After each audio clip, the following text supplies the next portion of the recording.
Chapter 122. On the way to the practice field, He Yen was still thinking about what Lin Shuanghe had said.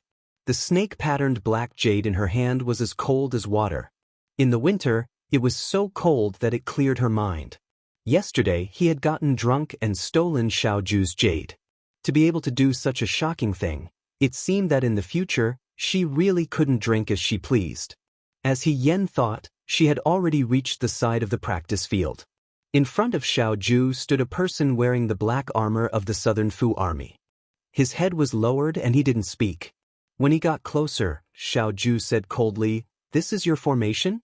That person was probably his vice commander, the leader in charge of the Southern Fu army's formation. He looked tall and strong, but in front of Xiaoju, he was like a child who had made a mistake. He lowered his head and said, "This subordinate knows his mistake. Everyone might not be used to the snowy weather in Liangzhou." "Not used to it?" Second young master Xiao glanced at him and asked, "Do you need me to teach you how to get used to it?" He Yen clearly saw that the tall and sturdy man was so frightened by Xiaoju's words that he trembled. He said, "This subordinate will take them to train right now." "Double the daily training," Xiaoju said calmly. "If this happens again, you don't have to stay in the Liangzhou guard anymore." The man obediently left again. He Yen craned his neck to look at the martial arts field. He saw that after the man left, he poured a torrent of abuse on the southern prefecture soldiers standing in front of him, and once again began to drill the military formation. He couldn't help but be speechless. Xiaoju's attitude towards the southern prefecture soldiers was different from his attitude towards the Liang province guard recruits. He rarely showed his face towards the Liang province guard recruits, while he was more distant towards Shenhan and the others, and was even more courteous. Only when he faced the Southern Fu army did he truly show his usual self. Casual, cold, like a military governor who would scold people at the slightest disagreement. When she was General Fei Hong, was she also this annoying? He Yen silently reflected on himself. Just as she was thinking, Xiaoju turned around. When she saw her, she paused for a moment before asking impatiently, "What are you doing here again?" He Yen smiled apologetically and stretched out her palm. There was a piece of black jade lying in her palm. She said, "Governor, you seem to have left something with me last night. I'm specially returning it to you." "Return?" Xiaoju chewed on the word, her, playfully. She bent over and stared into her eyes. Her lips twitched as she said indifferently, "My dear daughter is so considerate." He Yen, why was this person so vengeful? Besides, even if she called him daddy, it was Xiaoju who took advantage of her. Why did Xiaoju make it sound like she had done something unforgivable? He Yen tried his best to maintain his composure and only said, "Governor, you really know how to joke. This piece of black jade looks very precious. Governor, please don't lose it in the future. You should take good care of it." She picked up the jade and reached out to touch Xiaoju's waist. Xiaoju took a step back and looked alarmed. "What are you doing?" "I'm putting it on for you." He Yen had an innocent look on her face. "Isn't this jade supposed to be tied around the waist?" Xiaoju suddenly remembered what Lin Shuanghe had said yesterday. "She likes your waist." He Yen wanted to step forward, but Xiaoju raised his hand to stop her. He looked at her with a complicated expression. "I'll do it myself." "Oh." He Yen did not understand and handed the jade to him. She watched as Xiaoju put the jade back on. The black jade fell on his dark blue robe and looked very beautiful. She looked at it seriously. Little did she know that Xiaoju saw her like this and narrowed his eyes. He immediately turned around and pulled down his robe. Was he stung by an insect? He Yen was puzzled. Inside the martial arts arena, the soldiers' loud orders could be heard. He Yen followed him to the edge of the balcony and looked down. The South House soldiers were already very organized, and their morale was also outstanding.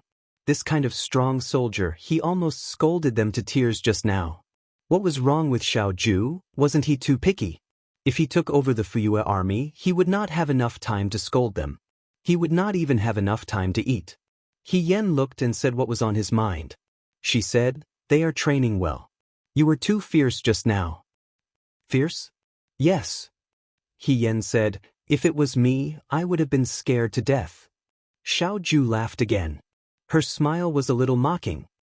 I don't think you think I'm fierce. That's because I'm used to being scolded. He Yan looked down at the Nanfu army. Arrow formation. Xiao Ju said, how is it? They are already very well trained. It's just that the snow has been slippery recently. The soldiers on the left of the last row can't keep up. Other than the arrow formation, what other formations do you know? Xiao Ju asked casually. There are a lot. He Yan counted with her fingers. Star scattering formation, mandarin ducks formation, fish lowly formation, crane wing formation. She listed more than 10 formations in a row. Seeing that Xiao Ju's gaze was focused on her body, she unconsciously stopped and asked, You? Why are you looking at me? Xiao Ju turned around and placed her hands on the railing of the balcony. She smiled lazily and said, I'm looking at how good you are, female general. He Yan. She decided to be thick-skinned and said, I'm so good. Won't you consider promoting me? To be your right-hand man? Our swords together will definitely be able to cut through the universe. Xiao Ju sneered, Who's talking to you about our? Don't keep people at arm's length all the time. You should learn to be approachable like me. Xiao Ju ignored her. He Yan was about to say something when a voice called out from behind him, Young Master. It was Fei Nu, Young Master. Fei Nu looked at He Yan. There's movement in Lei Ho. Xiao Ju nodded, I know. He turned around and walked downstairs. He was probably going to the dungeon. He Yan wanted to follow him but stopped after taking a step. Forget it. If something really happened, Xiao Ju would know even if he didn't say anything. If he followed him now, he wouldn't be an eyesore to Xiao Ju. It would be better to find Chu Zhao and ask him if she did anything inappropriate to Chu Zhao when she was drunk yesterday. If she did, she would have to line up and apologize. Thinking of this, she waved at Xiao Ju, I still have something to do. I won't accompany you. See you later. The corner of Slave Fei's mouth twitched. Look at how familiar she was. Did someone invite her? Xiao Ju was already used to He Yan's shameless behavior. She walked down the stairs and said, Let's go. When He Yan went to Chu Zhao's room, Chu Zhao was practicing calligraphy. Yesterday, she came in a hurry and it was late at night. She only drank in the courtyard and didn't notice Chu Zhao's room. She only felt that it wasn't luxurious enough. Today, she saw it and realized that it wasn't luxurious enough. It was simple and crude. Other than a table and a bed, there were only 2 chairs in the room. There were no decorations at all. However, this 4th young Master Chu was quite happy with himself. He even put incense in the room and hung a gauze curtain. Therefore, the originally simple room looked like a hermit's room. Ying Xiang saw her and smiled. Young Master He, are you here to see our young master? Oh, He Yan said. He came to give 4th young Master Chu some snacks. She raised the box. Inside the box was the unfinished scallion oil pastry that Lin Shuanghe gave her in the morning. He Yan originally wanted to leave some for when she was hungry. However, it wouldn't be good to come empty-handed when she came to see Chu Zhao. Thus, she reluctantly considered it a greeting gift. 4th young master is practicing calligraphy, Ying Xiang said with a smile. Young Master He, please follow the servant. He Yan followed her inside and saw Chu Zhao sitting at the table and writing. She stood behind Chu Zhao and couldn't help but read aloud.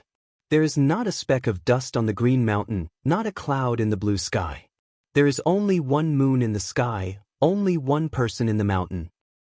At this time I hear the sound of the pine, at this time I hear the sound of the bell, at this time I hear the sound of the stream, at this time I hear the sound of insects. As soon as she finished speaking, Chu Zhao finished writing the last stroke. He turned his head and saw her. He smiled and said, Brother He, you're here? He Yan walked around the words he had written and praised, Young Master Chu's handwriting is really good. Chu Zhao's handwriting was different from Xiao Ju's. Xiao Ju's handwriting was sharp and forceful. It carried a kind of cold and unbridled feeling. Chu Zhao's handwriting, on the other hand, was beautiful and gentle, just like the feeling he gave people. His poems were also simple and elegant. It was really hard to imagine that he would be related to Su Jingfu.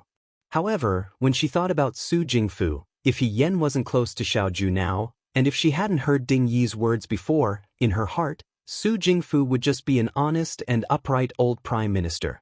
Brother He, why did you come to see me? Chu Zhao stood up and put away the pen and paper. He brought He Yen to the only table in the room and sat down. The 2 chairs were just right. He said to Ing Xiang, pour some tea for young Master He. Ing Xiang smiled and went to get the tea. He Yen said, I didn't come to see you for anything.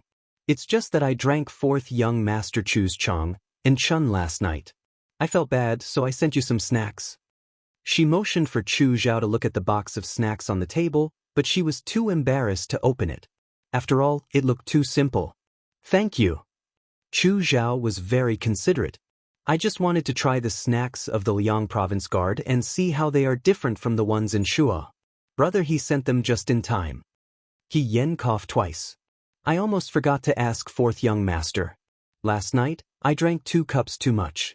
I didn't cause any trouble for 4th young master, right? She scratched her head. I like to talk nonsense when I'm drunk. If I said something wrong, 4th young master, please don't take it to heart. Chu Zhao looked at her and smiled. Brother He, you didn't come to my place today just to ask me this, right? Look, as expected of the current prime minister's favorite student. He was so meticulous that she had nothing to say. As if he could see He Yan's awkwardness and embarrassment, Chu Zhao smiled and said, Don't worry. Brother He didn't do anything last night. All you did was talk to me about the art of war. It's just that I don't know much about the art of war, so I couldn't ask Brother He for advice. I wasted Brother He's effort. He looked at He Yen and sighed. I'm just surprised that Brother He knows so much. He Yen. She silently reflected on herself. In the future, she would never call other people peacocks again. Looking at her drunk appearance, she was the peacock, okay? It was too embarrassing to go around showing off how much she knew when she was drunk. 4th young master, you flatter me. He Yen covered her face with her hands. If I say more, I'll really be too ashamed to show my face. Ing Xiang came over with 2 cups of tea. She placed 1 cup in front of He Yen and smiled. Young master He, try it. He Yen picked it up and took a sip. She couldn't help but sigh. It's so sweet. Shuo Jing's tea isn't as bitter as Liang Zhou's. Ing Xiang placed the other cup in front of Chu Zhao. It's fine as long as young master He likes it. He Yen looked at the tea in front of her and suddenly thought of another matter. She looked at Chu Zhao and pretended to casually ask, 4th young master Chu, have you been living in Shuo Jing for a long time? Yes. Then you should know a lot about Shuo Jing's news. He Yen looked at the tea leaves floating in the cup and said, I've been in Liangzhou for half a year. Here, I've been training hard every day. It's very boring. Ever since I got injured, I didn't even go for daily training. I've been staying in my room all day. I've almost become moldy. It's not easy for a friend from Shuo Jing to visit. She moved closer and looked at Chu Zhao with a burning gaze. 4th young master, can you tell me about the interesting things that have happened in Shuo Jing in the past half a year? Interesting things? Chu Zhao was stunned. He Yen nodded.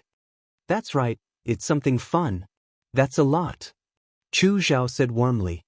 Brother He, what kind of things do you want to hear? What kind of things? He Yen thought for a moment.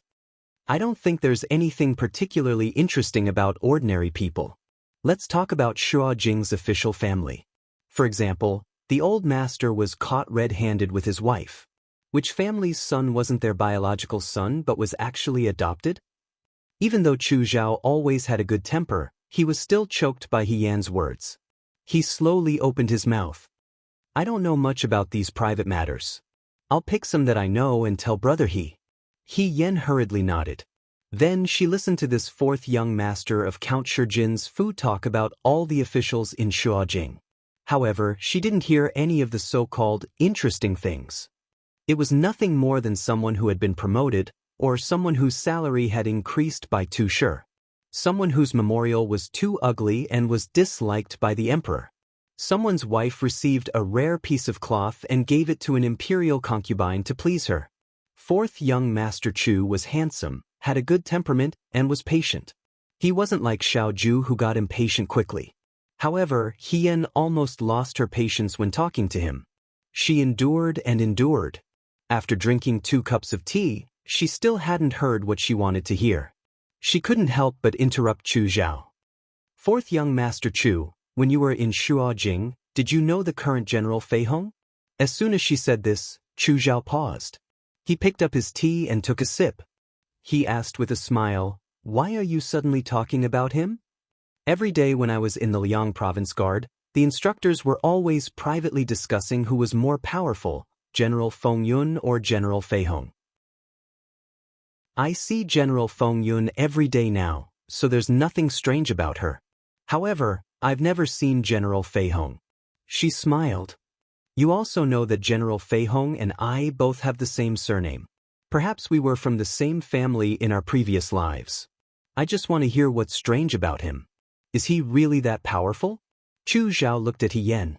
After a while, he shook his head and said with a smile, General He and I are only officials of the same court. We're not familiar with each other. I've only seen him a few times. He's a good person and very powerful. Back then, he quelled the chaos in Xichang. He was very brave. What about now? Has he been promoted in the capital? He was originally a third-rank military general. If he was promoted too quickly, people would talk behind his back. Chu Zhao said, however, His Majesty appreciates him very much. Every few days, he would summon him into the palace and have him teach His Highness the Crown Prince swordsmanship. It seems that in the future, he won't be worse than Military Governor Xiao. He Rufei had already reached this level? He Yan's smile froze. Chu Zhao asked, what's wrong? He Yan picked up her cup and took a sip to cover it up. She said, I'm just sighing. We both have the same surname and he's only a few years older than me. However, his achievements are something that I can't achieve in my lifetime. Brother He, there's no need to belittle yourself. Chu Zhao comforted her with a smile. General Fei Hong also risked his life on the battlefield to achieve his achievements. Moreover, you're still young. In the future, you might not be worse than him. Her words didn't comfort He Yan. She raised her head again, and that heartless smile appeared on her face again. Is that all? What about the rest? General Fei Hong should be engaged at his age. Could it be that he doesn't have a girl he likes? If that's the case, wouldn't it be too tragic? De Wei's 2 famous generals, Feng Yun and Fei Hong, are they going to be single for the rest of their lives? Chu Zhao paused for a moment. Then he smiled and said, I don't know about that. However, up until now, there hasn't been any news of General Fei Hong getting engaged. He Yan nodded. Chu Zhao smiled and looked at her. Brother He, you have a sister at home. Do you want to? No. He Yan hurriedly waved her hands. I only have one younger brother. I've never thought about this. This is General Fei Hong. How can ordinary people like us be related to him? I don't dare to think about it. Chu Zhao nodded thoughtfully. In the dungeon, Xiao Ju sat on a chair and looked at the person in the cell. More than 10 days had passed. Lei Ho's entire body was shockingly thin.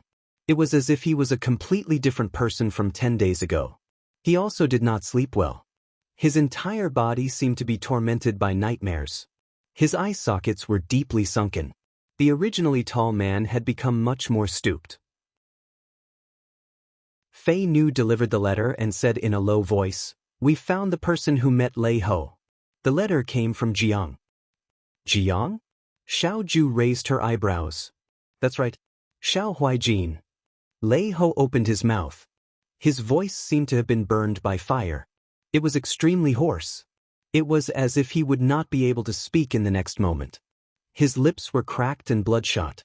He said, I've already written a letter to the person who met me as you said. According to the agreement, you can let my wife and son go. Xiao Ju glanced at him and smiled. In your eyes, am I such a person who keeps her promises? You. Lei Ho's expression changed greatly. He suddenly stood up. However, his hands and feet were shackled. As soon as he moved, there was a rustling sound. These days, he had eaten very little. His entire body was weak. When he moved, he did not reach Xiao Ju. Instead, he fell to the ground. The young man sat on a chair and looked down at him with his head tilted. It was as if he was admiring his sorry state. After a while, he slowly said, I only said that I would consider it. As a prisoner, he had to have the self-awareness of a prisoner. Lei Ho finally realized that from the moment he stepped into the Liangzhou guards, he was destined to be a prisoner. He was no match for this man. When he was 16 years old, he could drown 60,000 people in Gua City. He could also kill Zhao Nuo without batting an eyelid. His ruthlessness and methods were unparalleled. I beg you. He slowly knelt down and kowtowed to Xiao Ju. Let my wife and son go. The man looked at him for a moment. Then he slowly said, Let me ask you again. Do you only communicate with the person who met you through letters? Since he had already decided to surrender, his goal was only to ask Xiao Ju to let his wife and son go. Therefore, he told him everything, hoping that the man in front of him would be lenient. He said, We send a letter every month. The person who met me was in Shuajing. Then he went to Jiang. That's all I know. If you want to find him, go to Jiang. You'll definitely find him. Jiang City? Xiao Ju muttered to himself and looked at him. Jiang City doesn't allow foreigners to stay for long. What identity did your person use to enter the city? I don't know. Lei Ho said, I only know that he lives in Jiang's Tsuewei Pavilion. Tsuewei Pavilion. Xiao Ju stood up and said, I understand. Xiao Huaijin. Military Governor Xiao. Lei Ho stopped him and crawled 2 steps forward like a dog. He rushed in his direction and said, I've already told you everything I know. Can you let go of my wife and son? The handsome young man stopped at the door. He didn't turn around and said in a mocking tone, There's no hurry. Maybe you'll remember something in a few days. It won't be too late to let them go then. He turned around and walked out. Chi Wu was waiting outside the door. When he saw him, Chi Wu said, Young master, there's news from Luaning. Xiao Ju said, Speak. We've found Chai Anshi's whereabouts. Chai Anshi is now in Jiang. Jiang? Xiao Ju turned around. Chi Wu didn't know what happened in the dungeon. He hesitated and said, Is there something wrong?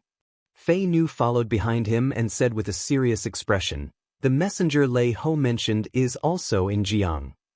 Young master, are you suspecting that?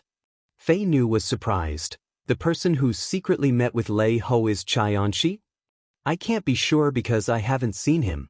But, Chi Wu couldn't help but ask, Jiang is a vassal state's territory. People outside the vassal state are not allowed to stay for long. Even if they want to stay for a short time, they need a pass. Even we can't go as we please. How did Chai Anshi get in? How could he stay in Jiang for so many days? Could it be a trap? Who knows? Lei Ho didn't say anything either. Fei Nu glanced at Xiao Ju's expression and asked carefully, Young master, should we think of a way to go to Jiang first? That's easy for you to say. Chi Wu poured cold water on him. When old master was still alive, he passed by Jiang and stayed there for a few days. However, King Mengji refused to let old master's soldiers enter the city. He said that we need a pass. We have to go to the magistrate's office to get the pass and report it to the palace. We can't make it public. What should we do? There's no hurry. Xiao Ju played with the longevity lock in his hand. Let's wait for a few more days. Chi Wu and Fei Nu looked at each other. Fei Nu saw the longevity lock in his hand and remembered Lei Ho's words in the dungeon. He asked, Young master, Lei Ho's wife and children are still being watched by our people. Should we continue or, there were people in the capital who were watching Lei Ho's wife and children. Although they were locked up these days, they didn't do anything to harm them. News came from Jiang. Looking at Lei Ho's expression, it didn't seem like they could squeeze any more information out of him. How to deal with his wife and children was still a problem. Xiao Ju's gaze fell on the longevity lock in his hand. He laughed and casually threw it to Chi Wu. Chi Wu, young master? He turned around and walked forward lazily. Let it go. Chapter 123. This winter in the Liangzhou Guard was extremely cold. It snowed heavily for half of the month.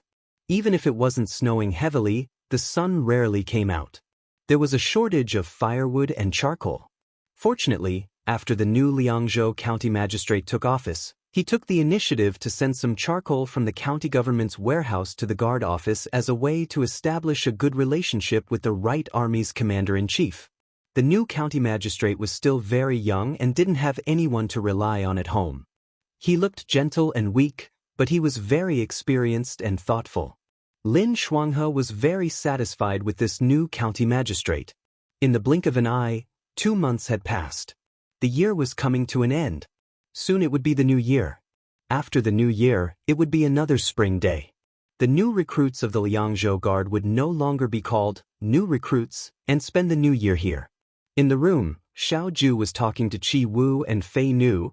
There's another letter from the vassal territory. Qi Wu took out a letter and handed it to Xiao Ju. There's one every month. This is the second one. Other than the instructor, Qi Wu, and He Yen knew that Lei Ho had been captured and locked in the dungeon. The new recruits of the Liangzhou Guard didn't know. Thinking that Lei Ho had become a deserter, Xiao Ju ordered Lei Ho to continue communicating with the person hiding in Jiang. He lied that he had escaped from the Liangzhou Guard and was hiding from the soldiers chasing after him. He also asked what he should do next. The person in Jiang was very cunning. He didn't directly tell Lei Ho what to do in the letter. He only told Lei Ho to hide well and that his master would send someone to pick him up. Xiao Ju took out the letter and read it quickly. Then he handed it to Fei Nu. After Fei Nu and Qi Wu read it, their expressions turned ugly. The person in the letter said that since Rita Musi had been exposed, the Liangzhou Guard's chess pieces were useless. He told Lei Ho to find a way to hide and wait for the storm to blow over before the people from Shuajing came to pick him up. After this letter, they should not continue to write to each other. In these troubled times, if they were to act rashly and alert the enemy and spoil the plans of their superiors, it would not be something that the two of them could bear. What should we do? Qi Wu said, does this person mean that he won't send any more letters in the future? Xiao Ju, Lei Ho is already useless. But Yang. Fei Nu hesitated for a moment. Is the commander-in-chief planning to go to Jiang? Even if there wasn't a messenger, I would still make a trip there based on the fact that Chai Anshi is in Jiang. Xiao Ju placed the letter on the burning candle on the table. The flame licked the letter, and in a moment, it turned into ashes. Chai Anshi was Xiao Zhongwu's former general. In the Battle of Mingshui, Xiao Zhongwu and the tens of thousands of soldiers he brought with him were all killed, including his generals. At that time, Chai Anshi's corpse was not found on the battlefield. However, everyone thought that he was most likely dead. A few years had passed, and Xiao Ju had been sending people to secretly investigate Chai Anshi's whereabouts. Now, his efforts had paid off. Chai Anshi was not dead, and he had even gone to Jiang incognito. Jiang was the territory of King Mengji. If people from outside Dawei's territory wanted to enter the city, they had to obtain a pass from the government. Even if they obtained a pass, outsiders could not stay here for long.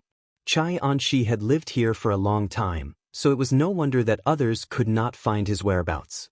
But how do we go to Jiang?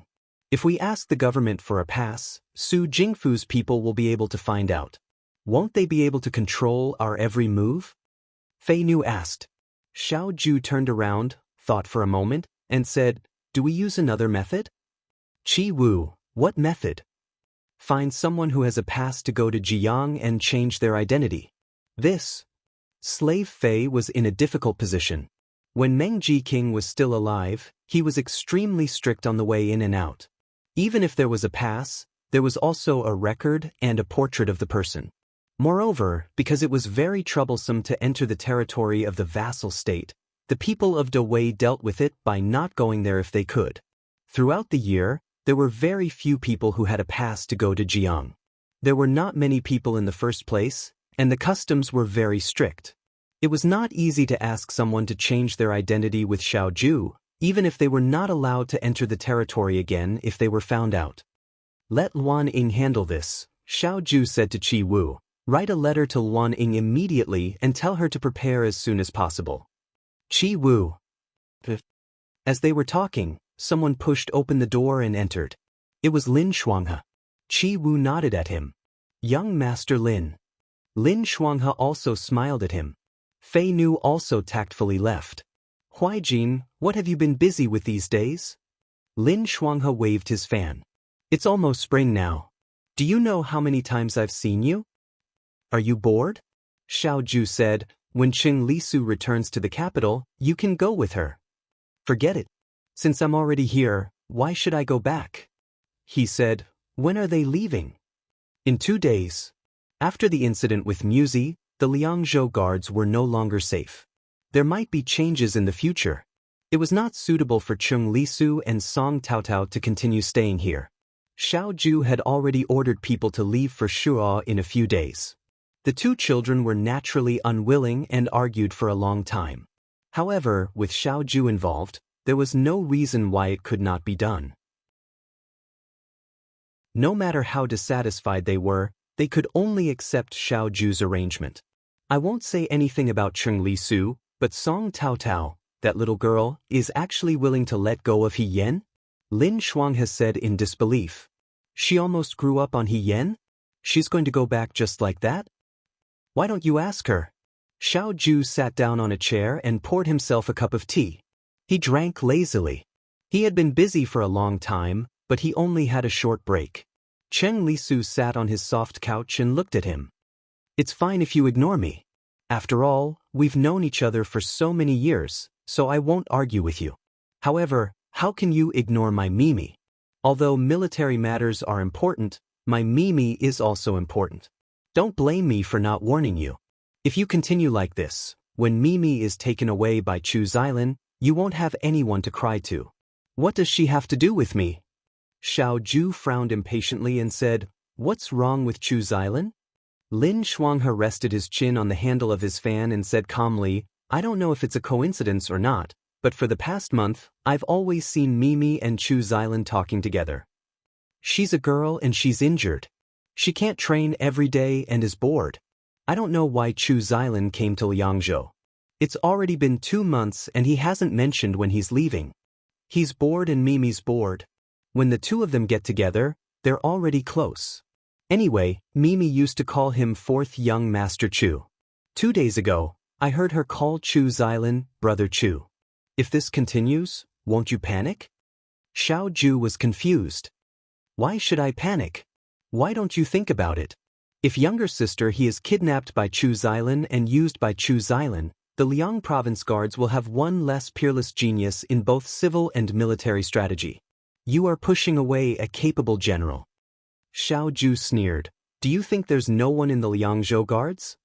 Anyway, I've never seen a girl like her before, Lin Shuanghe said. Chu Xilin is used to pleasing girls. Originally, you were born better than him and you're more capable than him.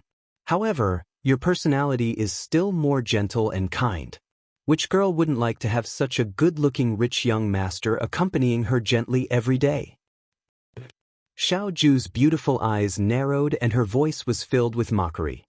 You're only 16 years old, yet you know what it means to like. So what if I'm 16 years old? Lin Shuanghe said, in Shuo capital, many girls at 16 years old are already married. So? Xiao Ju picked up her tea and took a sip. She said indifferently, at 16 years old, other than her father and brothers, how many men have she seen? Since she hasn't seen many men, how can she know what it means to like? Saying that she likes peonies after only seeing peonies is different from saying that she likes peonies after seeing hundreds of flowers. Liking when you have a choice is also different from liking when you don't have a choice. What you're saying is meaningless. Lin Shuanghe rolled his eyes. Most people in the world are normal people. Of course, they follow the rules of normal people.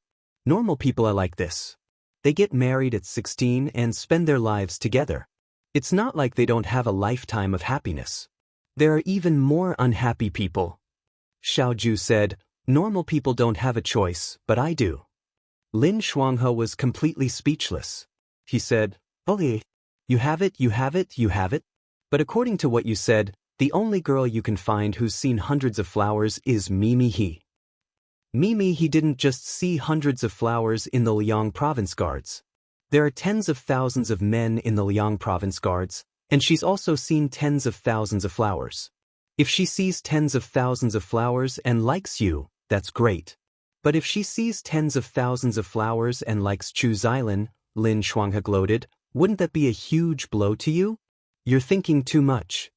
Xiao Ju said, whoever she likes has nothing to do with me.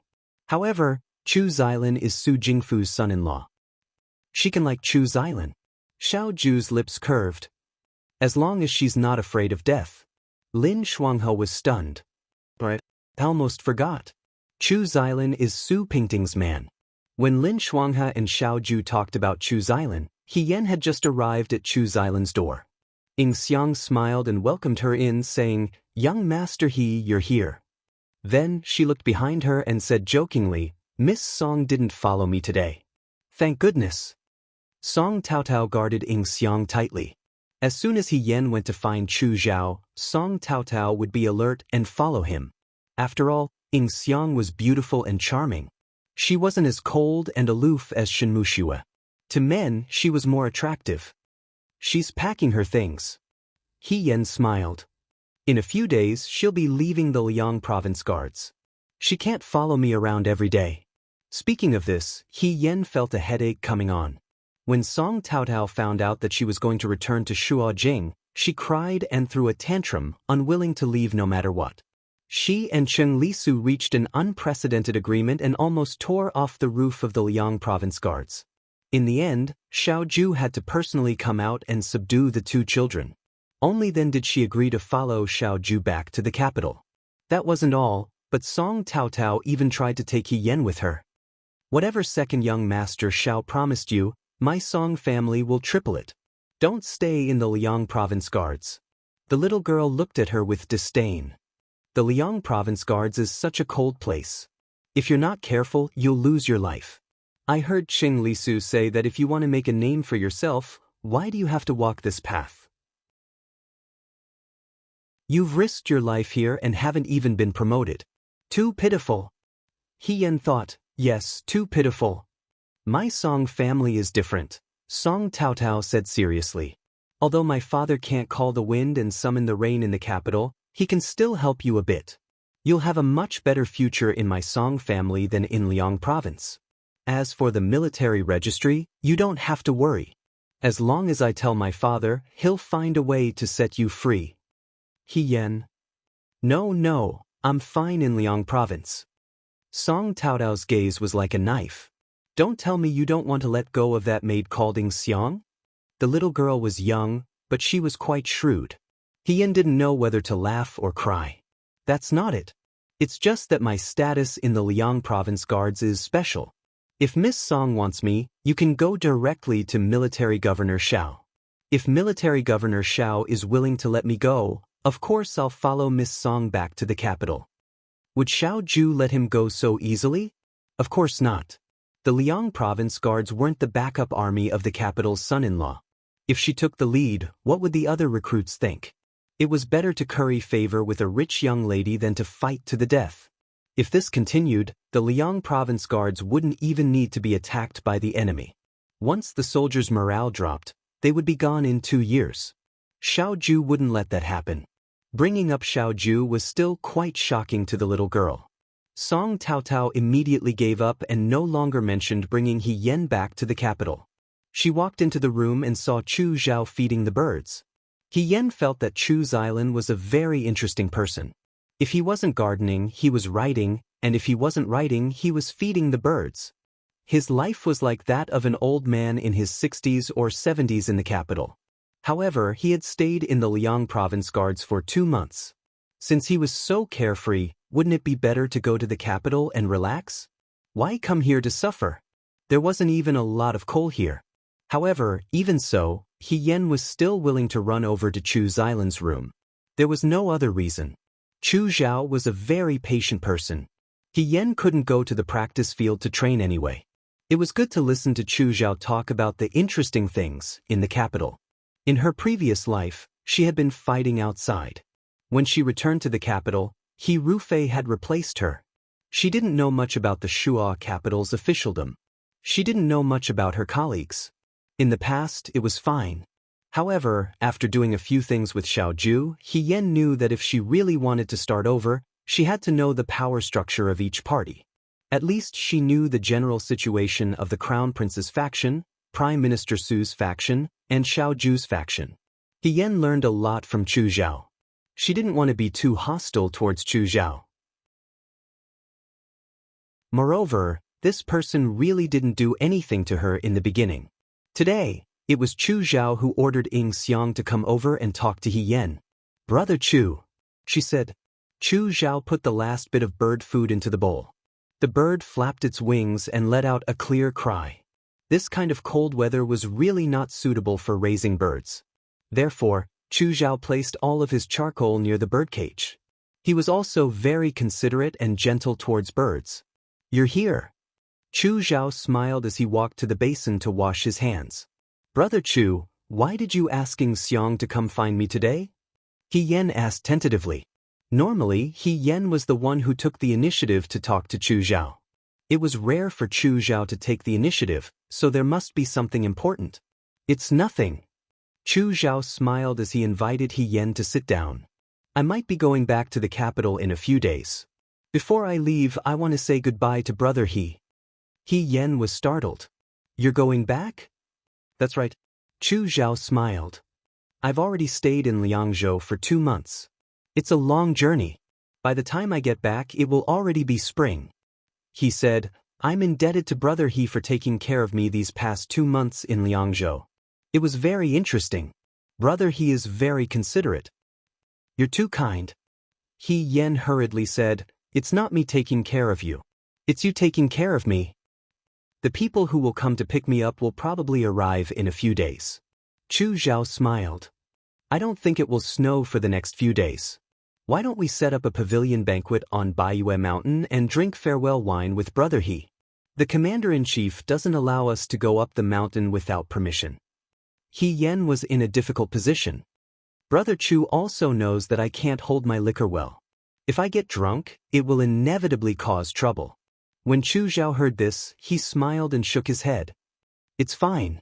We won't go up the mountain. There's a pavilion at the foot of Baiyue Mountain.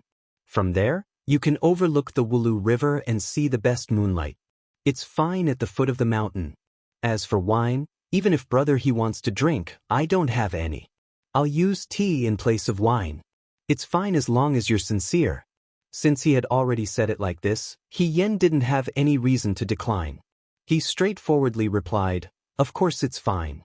Since Brother Chu is leaving, I naturally should accompany you.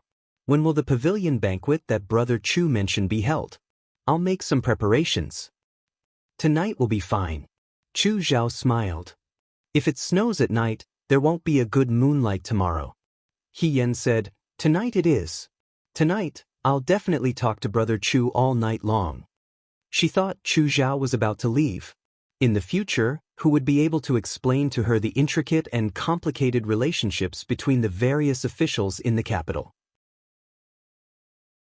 It would be better to take advantage of tonight to get as much information as possible so that it wouldn't be difficult to find such an opportunity in the future. Chu Zhao smiled. Brother He is straightforward. That's right. He Yan thought of something. Brother Chu, why do you suddenly want to go back?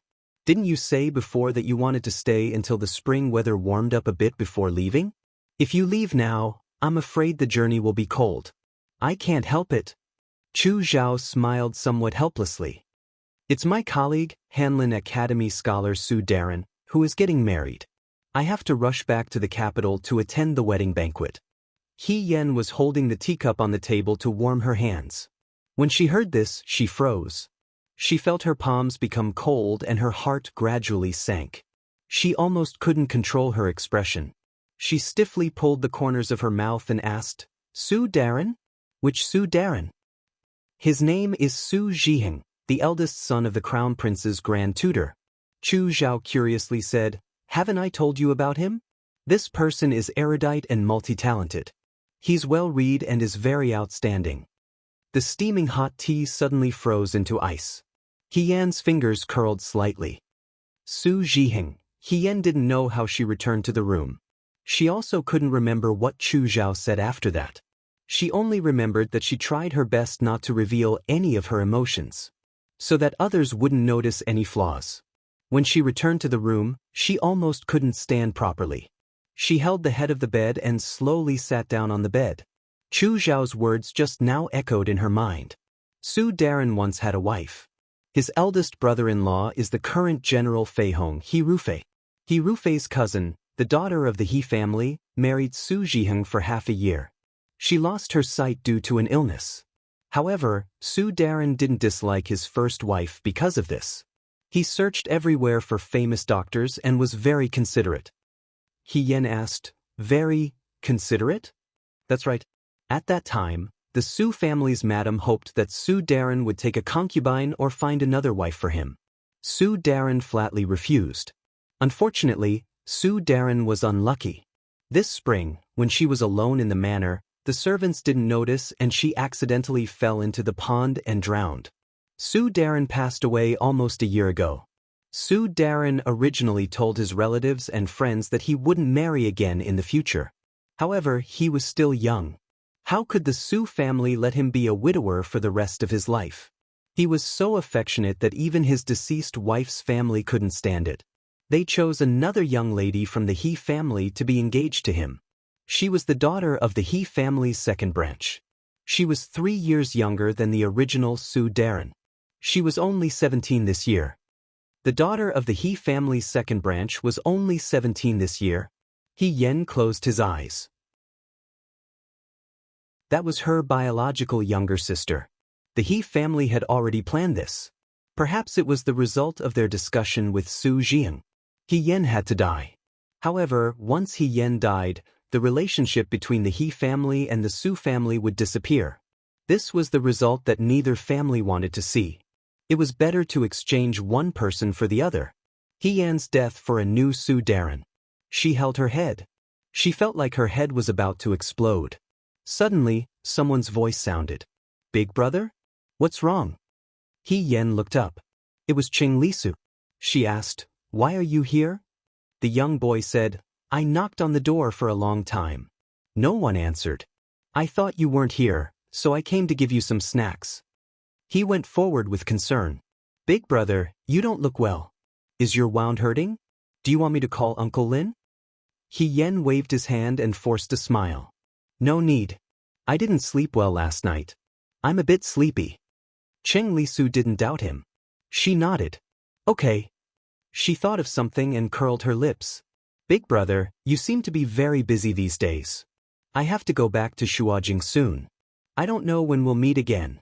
A few days ago, I learned a puppet show with a stick from Coach Ma. How about I show you tonight?" Hian's mind was filled with Chu Zhao's words. How could she be in the mood to talk to Cheng Lisu? Moreover, she still remembered her promise with Chu Zhao.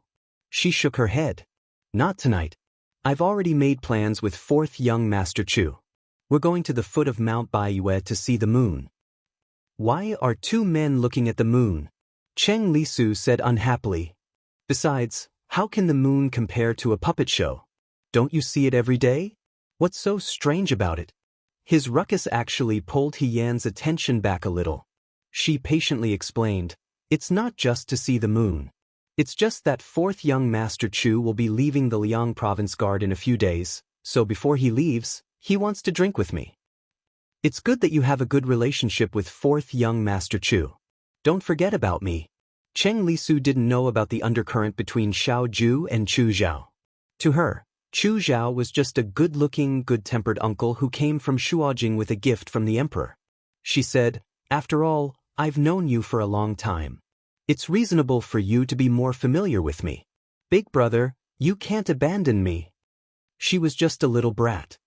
He Yen could only coax her. "I know. Today I'll drink with him. Tomorrow I'll see your puppet show. What do you think?" Cheng Lisu was satisfied. She giggled. "That's more like it."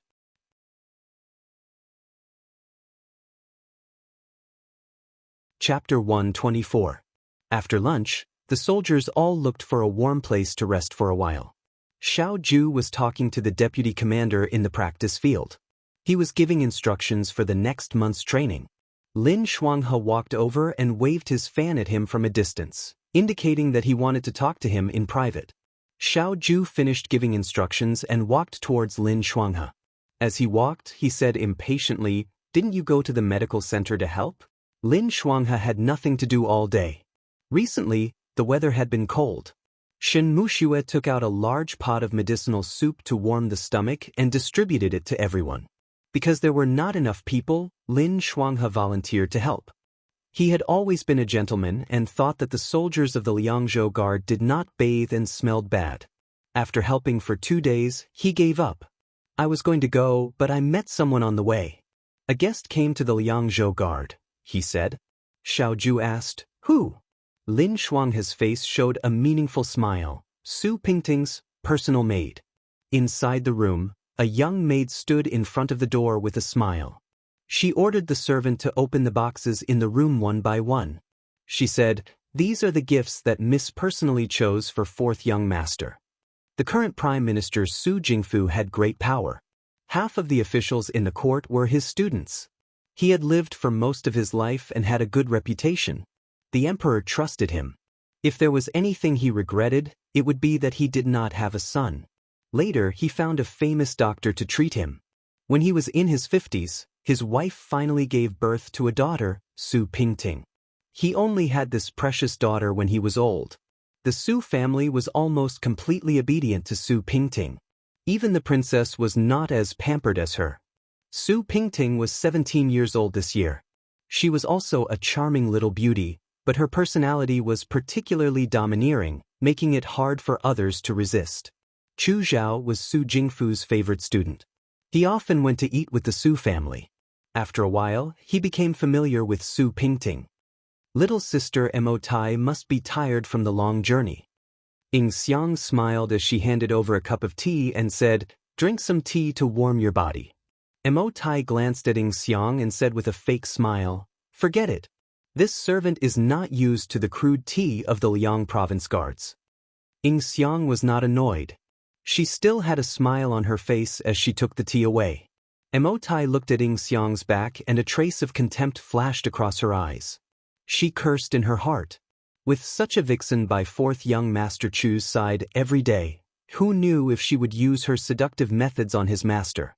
Although eldest Miss Su was young and beautiful, she was no match for this bitch when it came to pleasing others. It was not that Su Pingting had never thought of driving Ying Xiang away from Chu Zhao. Unfortunately, Chu Zhao, who had always been gentle, flatly refused to do so. In the end, Prime Minister Su had to personally step in and cover up the matter. Wasn't he just a servant? Was there a need to protect him like this? Mo Tai was dissatisfied, but she could not vent it on Chu Zhao. She looked around Chu Zhao's room. After a while, she shook her head and said, "The place where fourth young master lives is really too shabby. This servant has only stayed here for a short while, but my hands and feet feel cold. There isn't even a charcoal fire here. It seems that fourth young master has suffered these past 2 months." "It's no problem," Chu Zhao replied gently. "The new recruits here are all like this." "How can they compare to you?" Mo Tai said, "You can't compare yourself to that lowly bitch." A trace of coldness flashed through Chu Zhao's eyes. When he raised his head again, his expression was gentle again. He asked, "Miss Mo Tai, have you come here for something?" "It's nothing," Mo Tai said with a smile. "It's just that Miss hasn't seen fourth young master for a long time and misses him. She heard that Liang province is extremely cold in winter and ordered this servant to bring some warm clothing to fourth young master with the carriages." She bent down and took out a fur coat from the chest. She carried it to Chu Zhao and said, "Miss personally ordered people to buy this from merchants. It can be worn to keep out the cold. Fourth young master, do you want to try it?" The fur of the fur coat was smooth and clean, soft and light. It was obvious that it was expensive.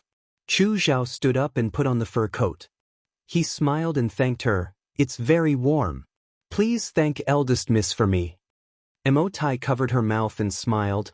"This servant cannot do it for you. If you want to thank her, fourth young master should personally say it to eldest Mississippi." She seemed to have thought of something and asked Chu Zhao, "When does fourth young master plan on returning to Shuo capital?" "It's in these 2 days." This servant thinks that Liang province is not a place for people to stay. If eldest miss was here, she would definitely feel sorry for fourth young master. How about you set out tomorrow? The earlier you set out, the earlier you can return to Shu'a capital, and the earlier you can see eldest Mississippi. She smiled slightly. Before this servant left, Master even mentioned fourth young master to eldest Mississippi. Although she was probing, her tone was unquestionable. She had already made her decision. She did not allow Chu Zhao to refute. Chu Zhao paused for a moment, then raised his head and smiled. Okay, we'll set out tomorrow. I also miss teacher. That's great. Emotai's face suddenly bloomed like a flower. She urged the servant to take out the things in the box. This box is full of winter clothes. This servant will take them out for you first. After I'm done, I'll help you pack your luggage for tomorrow's departure. She said, I hope fourth young master won't blame this servant for being nosy. How could I? Chu Zhao smiled. I can't thank you enough. Ying Xiang stood behind the curtain and looked at the arrogant Mo Tai in the room. She lowered her gaze and stood quietly for a moment before walking away. It was a winter evening and the sky turned dark very early. The lights in the room were lit up. Lin Shuanghe lay on the bed and spat out the melon seed in his mouth. What's wrong with Su Pingting's maid? She talked to Chu Zhao from day to night and didn't let him leave? Those who don't know would think that she's the real eldest young Miss Su. Isn't it too obvious that she's announcing her ownership? Right now, I feel that Chu Xilan is a bit pitiful. Xiao Ju was sitting at the table and reading military documents. When she heard this, she said, if he's pitiful, you can go and rescue him. Then forget it. Lin Shuanghe sat up and put his hands behind his head. Who's to blame? It's all Chu Xilan's fault. Who told him to be good-looking and gentle? A man like that would be fought over in the capital. He even tried to curry favor with Su Jingfu. It's expected that eldest young Miss Su would like him. Xiao Ju smiled. If he can really become the son-in-law of the Su family, then that's his ability. That's true. Lin Shuanghe deeply agreed with Xiao Ju's words. He was originally ostracized and bullied in Count Shijin's residence. If it wasn't for Su Jingfu, how could he be registered under Di Mother's name? If he really marries the eldest young miss of the Su family, Lin Shuanghe said, Chu Xilan will be in charge of Count Shijin's residence in the future. Everyone said that women fawned over those in power and that if they found a good husband, they would be able to lean against a big tree and enjoy the shade. Who knew if men were different? When there were benefits in front of them, all of their choices were for the sake of living a better life. Whether they liked someone or not, whether they were willing or not, whether they were sincere or not, none of that mattered. It wasn't clear whether it was Su Pingting's sorrow or Chu Xilan's. I think that maid was lying when she said she would take care of him. She was really monitoring him. Lin Shuanghe spread out his hands. Chu Xilan won't be able to sleep tonight. Chu Xilan? Cheng Lisu's head poked in through the window. What's wrong with him? Didn't he go to see the moon with my eldest brother tonight? What do you mean see the moon? Lin Shuanghe asked. We went to the foot of Mount Baiyue to see the moon. I originally wanted to find my eldest brother to watch the puppet show I just learned, but my eldest brother said that he would go see the moon with fourth young Master Chu tonight, so I could only reschedule it to tomorrow. Cheng Lisu looked at Lin Shuanghe, then at Xiao Ju. Uncle, what did you mean by what you said just now? Xiao Ju pushed his head back out of the window and closed it. Go back to sleep. Cheng Lisu smashed the window outside to no avail. After a while, he could only leave. After he left, Lin Shuanghe rubbed his chin and asked, My younger sister he and Chu Xilan are going to see the moon tonight? Their relationship is developing so quickly? Xiao Ju continued to read the military documents, too lazy to pay attention to him. No, Lin Shuanghe crawled up from the bed. I have to go take a look. He walked directly to the door between the two rooms, knocked on the door and said, Brother he? Brother he? Brother he, are you there? Let me know if you are. He put his ear to the other side of the door, but it was quiet inside. There was no sound. Lin Shuanghe knocked a few more times, but there was still no response. He took 2 steps back and said to himself, My younger sister he doesn't know that Su Pingting's people are here, so she went to see the moon by herself, right? Why Jean? He shouted. Xiao Ju's ears hurt from his shout. He said impatiently, What? My younger sister he might have gone to see the moon by herself, Lin Shuanghe walked in front of him. Go and look for her. I'm not going, Xiao Ju said indifferently. If you want to go, you go. I want to go, but Mount Baiyue is so big and I don't know the way. What if it's like what happened with Rida Muzi, and there are bad people on the mountain? You have martial arts, so you can protect yourself. If I go, I can only lie down and let them kill me. Won't you regret it if I die? Xiao Ju said, No, I won't. Why you like this? Lin Shuanghe sat on his desk, blocking Junwen. He tried his best to persuade him. Look at my younger sister, she's so pitiful. Chu Zhao doesn't know that she's a girl, so he's gentle to everyone. But this is the first time younger sister he has met such a gentle person. Girls are very sensitive and are easily moved. But her identity can't be exposed, so she can only hide this love in her heart. Her sweetheart asked her to see the moon, so she must be very happy. But she doesn't know that her sweetheart is already someone else's son-in-law. Now she's alone on the mountain, so she must be very cold and sad. Can't you go and see her? Comfort her? Xiao Ju was puzzled by his idea. She likes Chu Xilin, and I'm going to comfort her? What kind of logic is that? Now is a good time for you. Lin Shuanghe encouraged him. Now is the best time to take advantage of her.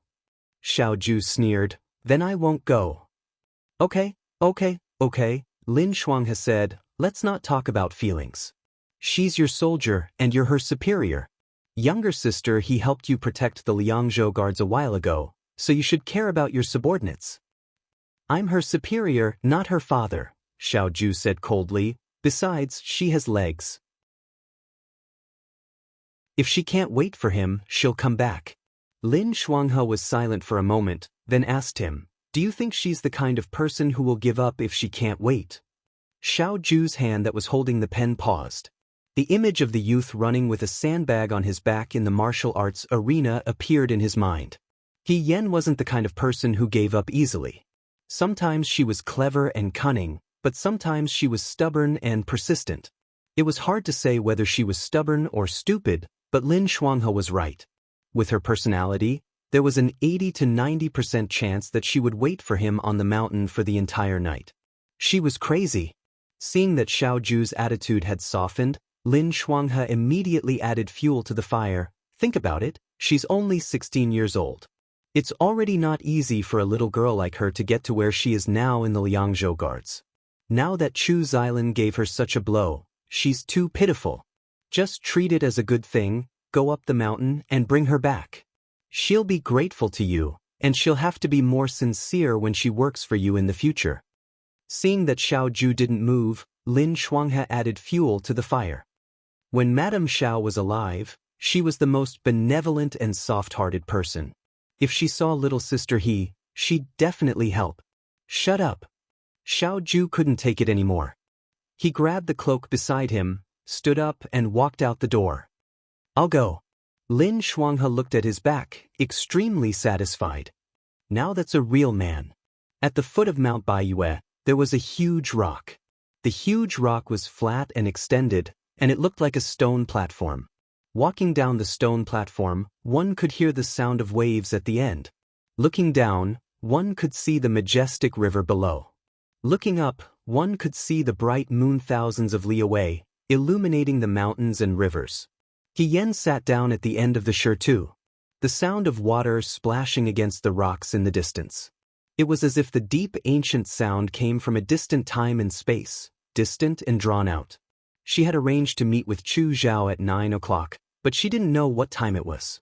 There was still no sign of him. She did find the pavilion that Chu Zhao mentioned, but there were no dishes or snacks in the pavilion, so she didn't know what was going on. Perhaps she should go down and look for Chu Zhao, but once she sat down here, she didn't want to get up again. The forest was covered in snow, and the vast expanse of whiteness covered the mountains. The moonlight shone on the river, clear and carefree. This was an extremely beautiful moonlight, and also an extremely beautiful snow. Yen felt tired. Hugging her knees, she sat and looked at the end of the river. She liked the night more than the day, and she liked the moon more than the sun. This was because when she was Rufei, the mask never left her body. However, The mask was stuffy and heavy, and she was naughty. She would always secretly take off the mask in the middle of the night for a stick of incense to burn. No one could see her true appearance under the mask, except for the moon outside the window. She stretched out her hand, trying to catch the moonlight hanging in the distant mountains and rivers. The moonlight gently fell on her hand, as if it would stay for her forever. "What are you doing?" Someone's voice came from behind her. Yen turned around and saw a young man wearing a fox fur coat and embroidered clothes coming from the depths of the night. He was very tall, and he looked cold and handsome. It was Xiaoju. Yen was startled and subconsciously looked behind him. Xiaoju saw her and sneered, "Chu Xilan is not coming." "But?" Yen asked. Xiaoju looked at her and said, "Someone from the capital is here. He has something to do and can't leave. He asked me to pass on the message." Yen nodded and looked at him in surprise. "The governor is actually passing on a message for fourth young Master Chu?" Xiaoju and Chu Zhao were like fire and water. It was already incredible that Chu Zhao asked Xiaoju to pass on a message. It was even more shocking that Xiaoju actually listened to him and came here to find her. "You still care about this? It seems like you're not very sad," he said, and sat down on the other side of the huge rock. The winter night wind blew and it was extremely cold. Yen asked, "Why should I be sad?" As soon as she finished speaking, she sneezed. Although it was winter clothing, it was still unbearably cold to come out at night to be blown by the wind. She sat stiffly, her face pale from the cold, like a piece of green jade, with a kind of fragility. Xiaoju was silent for a moment. The next moment, she stood up. Just as Yen was about to raise her head, a fox fur coat covered her head, causing her vision to darken. When she came out of the fox fur coat, Xiaoju had already returned to her original position and sat down. The fur coat was slightly warm and blocked the wind and snow.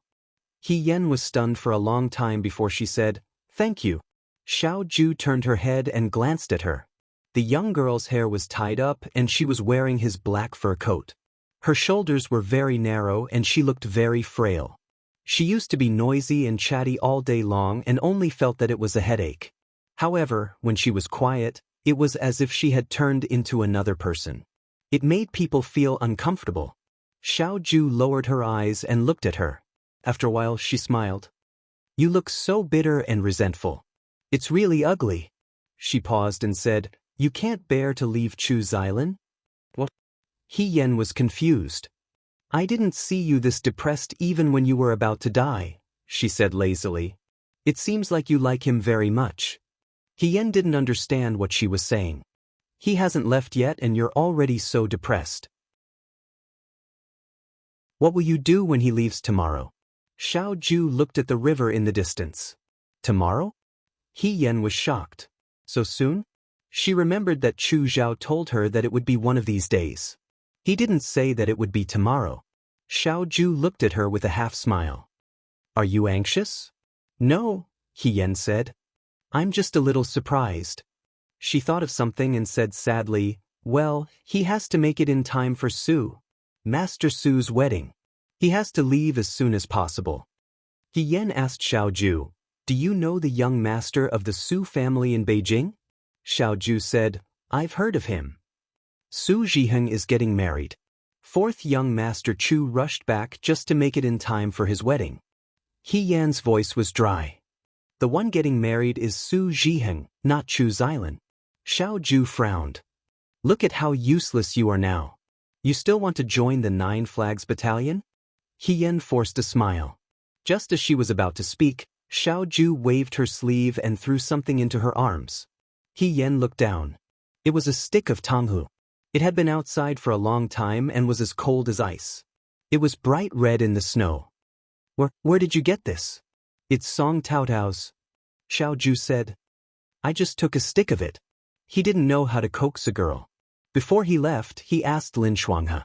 Lin Shuanghe replied, if it were someone else, they would have to spend a lot of effort to coax a sad girl. They would have to take her to see the lanterns, the flowers, the stars, and buy jade, pearls, and gold hairpins. But it's different for you. All you have to do is sit there and use your face. Xiaoju was speechless. When she passed by Shen Mushue's room, She saw the tonghalu that Song Taodao had asked someone to buy for her by the window. She casually took a stick of it. The last time she saw her eating it, she was very happy.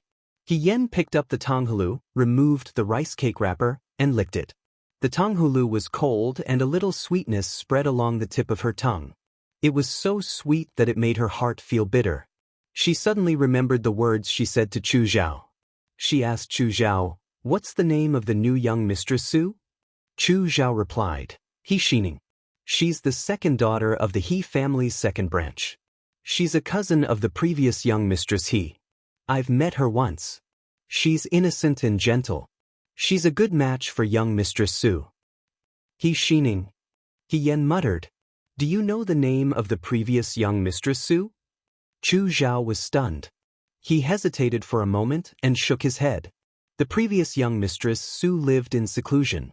She wasn't in Shuajing before. I've never seen her before. I don't know her name either. She didn't even leave a name. The world remembered General Fei Hong, He Rufei, Su Zhiheng, and even Su Zhiheng's new wife. However, no one remembered He Yen. She thought that after so long, she would know Su Zhiheng's true colors and would no longer feel heartache. However, the moment she heard that he was going to marry a new wife, she still felt a strange pain. It was as if the persistence and trust from many years ago had collapsed overnight. She didn't even bother to leave behind a lie.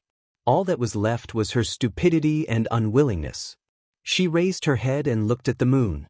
The gentle moonlight spread over the barren mountains and rivers, over the snowy forest, over her desolate and lonely years, and over her eyes under the mask. The moon knew her secret, but the moon couldn't speak. "Do you know?" She opened her mouth, her voice soft. "What's the name of Su Zhiheng's new wife?" Xiao Ju lazily said, "How would I know?" He Yen laughed self-deprecatingly and asked again, "Then do you know what the name of the previous young Mistress Su was?" The waves of the river slapped against the reefs, as if they had been separated by a long time. He glanced at He Yen indifferently. His eyebrows were unbelievably handsome under the moonlight. A trace of mockery appeared in his limpid eyes. He said indifferently, "Why? Do you want to be young Mistress Su just because they have the same name?" He Yen was stunned. Do you know her name?" Her heart began to beat wildly. Yen. The waves fell on the reefs and were broken into tiny droplets of water that merged into the river. It was impossible to tell where the waves came from. However, He Yan's name was remembered. He Yen suddenly raised her head and looked at him. "Do you know? No, have you seen young Mistress Su?" She said in her heart that it was impossible. She and Xiao Ju were schoolmates for less than a year before they went their separate ways. When she returned to Shuajing, she became Lady He and was no longer He Rufei. She was quickly engaged and didn't even leave the house a few times, let alone a man. When she married into the Su family, she became blind not long after her marriage. She stayed in the house all day and was almost isolated from the world. How could Xiao Ju have seen her? I have. The young man sat lazily. His eyebrows were charming, and the mountains and rivers were not as bright as the light in his eyes. For a moment, his voice overlapped with the voice of a certain night. It was also a night like this, with mountains like this. The rain continued to fall, and her world was dark and gloomy. It was only a hair's breadth away from despair. Xiao Ju said, "She owes me a candy."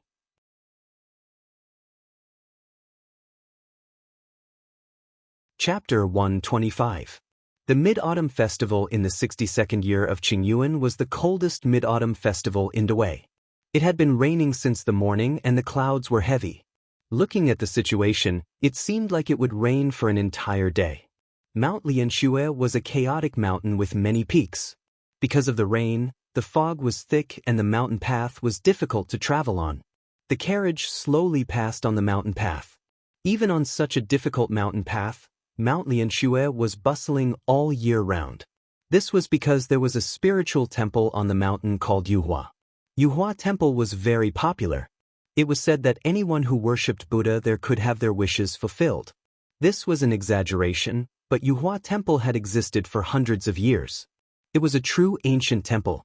The officials and nobles of Shuo City were all willing to come here to pray during festivals, to pray for their families to be safe and happy. The curtain of the carriage was lifted.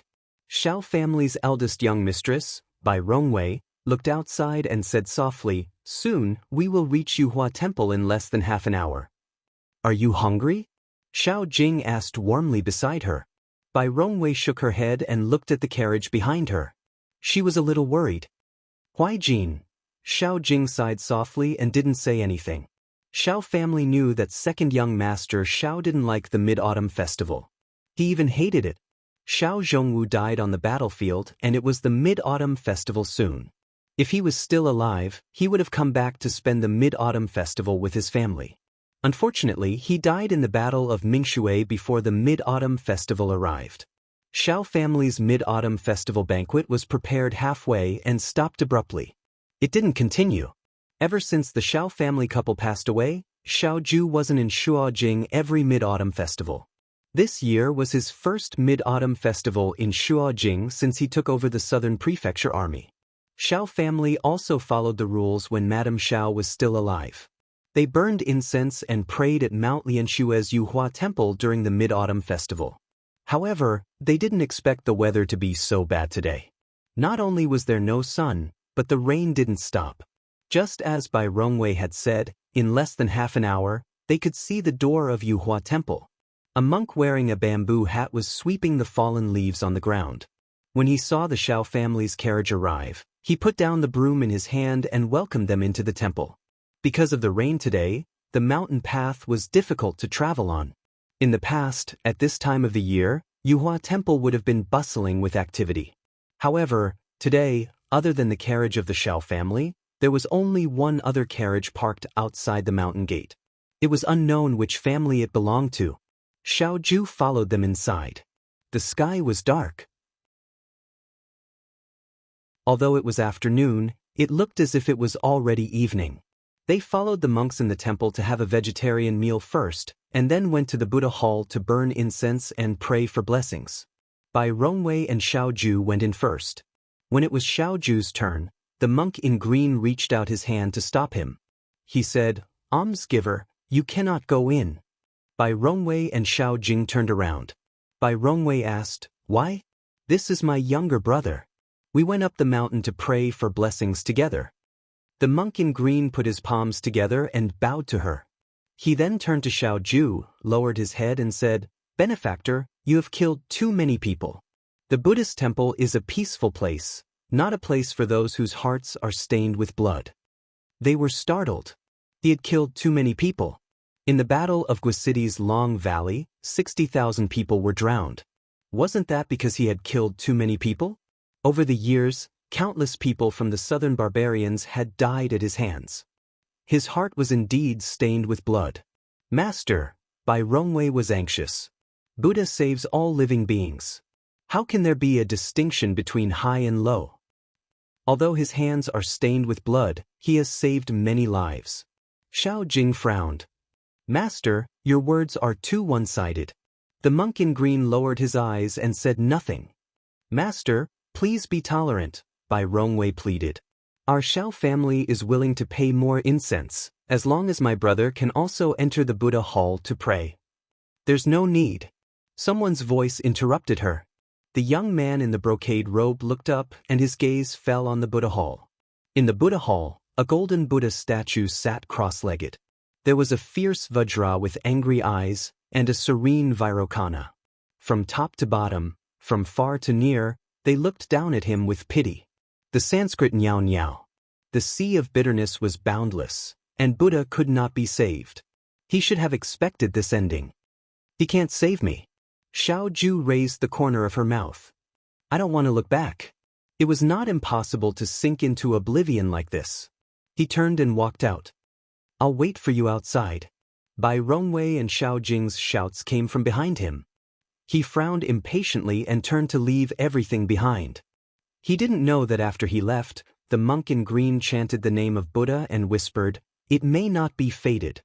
Because it was raining, the road down the mountain was more slippery than the road up the mountain. The sky was dark, and it would be inappropriate to go down the mountain after praying. Tonight, They could only stay at Yuhua Temple. Sleeping outside on the Mid-Autumn Festival was also a helpless matter.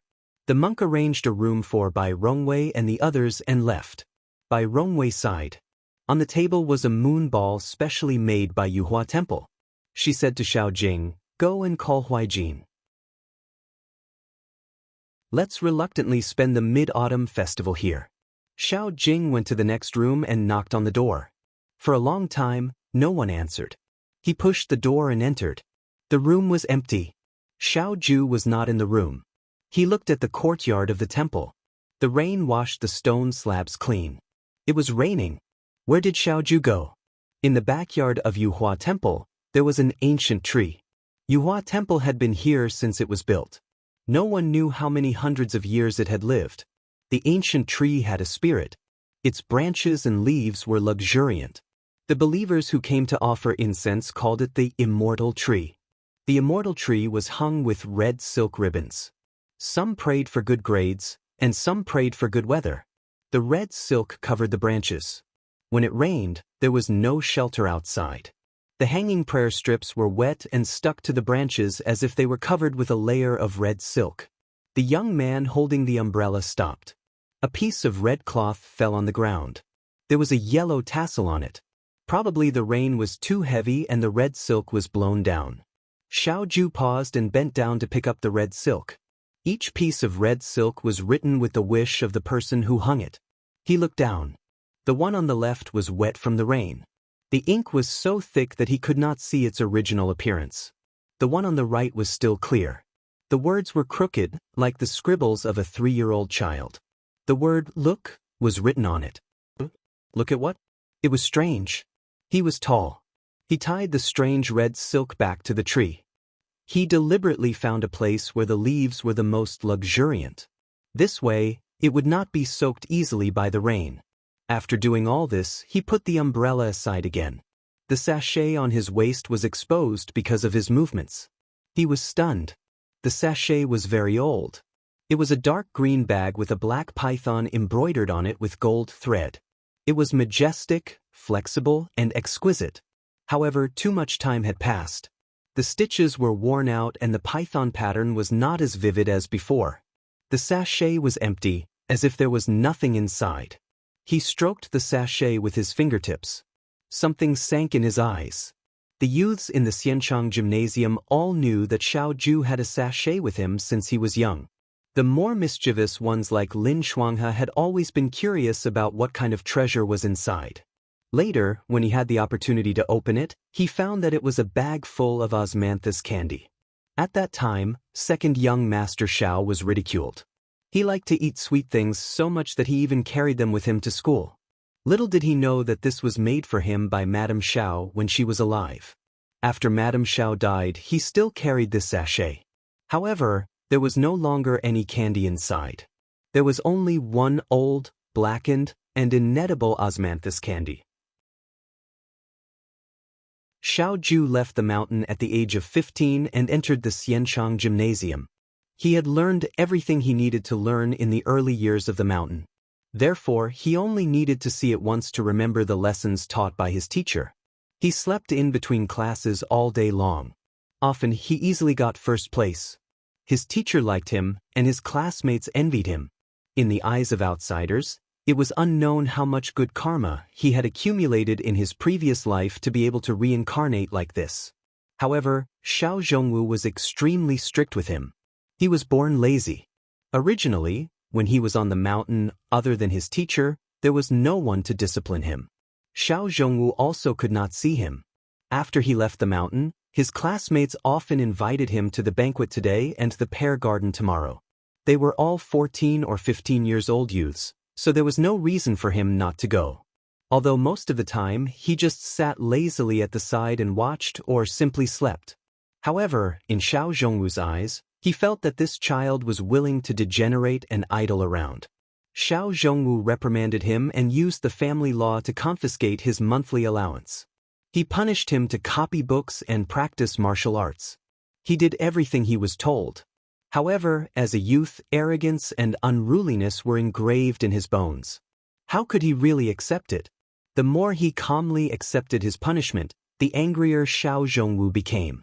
Later on, he quarreled with Xiao Zhongwu. Xiao Ju raised his eyebrows. What you wanted me to do, I did it.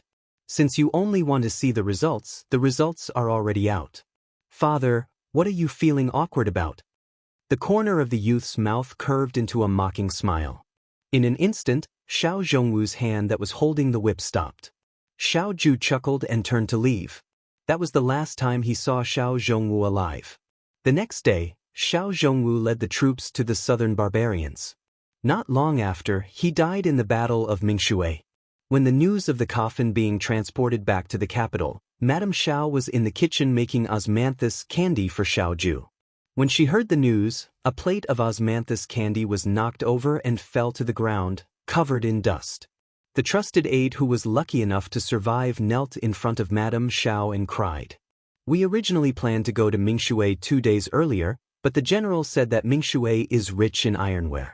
He wanted to make a sword for second young master. Before leaving, he argued with second young master and hurt second young master's feelings. He hoped that this sword would let second young master understand his painstaking efforts. I didn't expect. Madame Zhao's heart-wrenching cries could be heard in the house. She rushed forward and hit Xiao Ju. She cried and scolded, "Why are you angry with him? But if you weren't angry with him, he wouldn't have stayed in Mingshui. He wouldn't have been ambushed and he wouldn't have died." He endured this terrible accusation and let the woman's soft fists fall on his body. He didn't say a word. How could it be? His father, that resolute and strict man, didn't show any mercy when he waved the whip. How could a man who left his child in a strange mountain and didn't come back once a year die? He was cold and ruthless, righteous. How could he die? The terrible accusation continued. It's you who killed him. It's you who killed your father. He couldn't bear it and pushed his mother away. I didn't. It's not me. The woman was pushed away by him and looked at him blankly. Unable to bear her desperate look, Xiao Ju turned and ran out. He didn't know where he should go, nor did he know who he should talk to. It had only been a year since he went down the mountain and returned to Shuojing. In a year, he didn't even know everyone in Xiao Mansion. He didn't even learn how to get along with his family. It was already like this. When people are in extreme pain, they don't cry. He didn't feel the pain now, he was just confused. It was as if he had just heard an impossible joke and did not know how to react. He just felt that his steps were heavy and he didn't dare to go forward. He couldn't face his mother's desperate and mournful eyes. Many years later, Xiao Ju would think that if he hadn't been so timid and went back to the house, everything that happened later wouldn't have happened. But there were no ifs. When he went back, it was already night time. Xiao Jing and Bai Rongwei had already come back. Their eyes were red and swollen, as if they had cried. Xiao Jing, who was always weak and polite, rushed up and punched him. She grabbed his collar and shouted with red eyes, "Where did you go? Why weren't you in the mansion? Why weren't you with mother?" He suddenly felt a wave of disgust and self-mockery. He pulled the corner of his mouth. "You and I are both sons. Why don't you ask yourself? You." Huai Jin, Bai Rongwei sobbed. "Mother is gone." His smile froze. "Mother is gone." Xiao Jing let go and took 2 steps back. She covered her face and sobbed. Madame Zhao's life was as weak as a flower that had never experienced wind and rain. When Xiao Zhongwu was alive, she was dissatisfied with him and quarreled with him every few days. They were like a resentful couple. Xiao Zhongwu died, and the flower withered. Without any nutrients, it followed him. She left so decisively that she didn't even think about what her 2 sons would do if they stayed in Shuojing. Xiao family. The moment she lost Xiao Zhongwu, her life no longer had any meaning. So she used a piece of white silk to end her life. Before she died, the last words she said to Xiao Ju were, "You killed him. You killed your father." These words would become an eternal nightmare for Xiao Ju. Years later, he would often wake up in the middle of the night, unable to sleep. He would never be able to get rid of it. Xiao Zhongwu and Madame Xiao were buried together. A few days ago, in preparation for the Mid-Autumn Festival, the lanterns and canvases were removed and replaced with white lanterns. Xiao Zhongwu's death brought more than just a blow to the Xiao family. Xiao Jing had suffered many open and covert attacks in the imperial court, so Xiao Ju had to bear the same burden behind his back. The Nanfu soldiers, the Xiao family, and the unwarranted blame for the Battle of Mingshui. He still didn't shed a single tear. He did things numbly and made arrangements. The time he could sleep was getting shorter and shorter. The days he returned to the Fu were getting later and later. That night, Xiao Ju returned to the Fu late. After Xiao Zhongwu's death, most of the servants in the Fu were dismissed. Other than his personal bodyguards, he didn't need any servants. He felt hungry and realized that he hadn't eaten for a whole day. It was too late. There was no need to trouble Bai Rongwei. Xiao Ju went to the kitchen to see if there was any leftover food. The stove was cold and there wasn't much food in the kitchen. Everyone was busy these days and didn't have the heart to eat. He found 2 steamed buns and a bowl of pickled vegetables. The light was so weak that it looked like it was going to go out. There were no stools in the kitchen. The youth was very tired. He found a corner by the wall and sat down.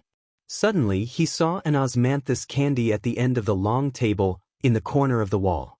When the news of Xiao Zhongwu's death came, Madame Xiao was making osmanthus candy for Xiao Ju. When she heard the news, the plate of osmanthus candy was knocked over. Later, the servants cleaned it up and there was nothing left. There was one that had slipped through the net. It was lying quietly in the corner, covered in dust. He crawled over and carefully picked up the osmanthus candy. He brushed the dust off it. The candy smelled faintly of osmanthus. It was as sweet as always. Madame Xiao always made osmanthus candy very sweet. It was so sweet that it hurt people. He didn't eat sweet things. But this was the last piece of candy he got in the human world. There was still candy paper left in the sachet. He wrapped the candy and put it back in the sachet. He picked up the bowl and the steamed bun. Second young master Xiao had always been noble. He was particular about cleanliness. But now, he didn't care about his manners and sat down to eat. He hadn't changed his clothes for 2 days. His stomach hadn't eaten a single grain of rice. He no longer looked as beautiful and charming as he did in the past. The youth leaned against the wall and sat with his head raised.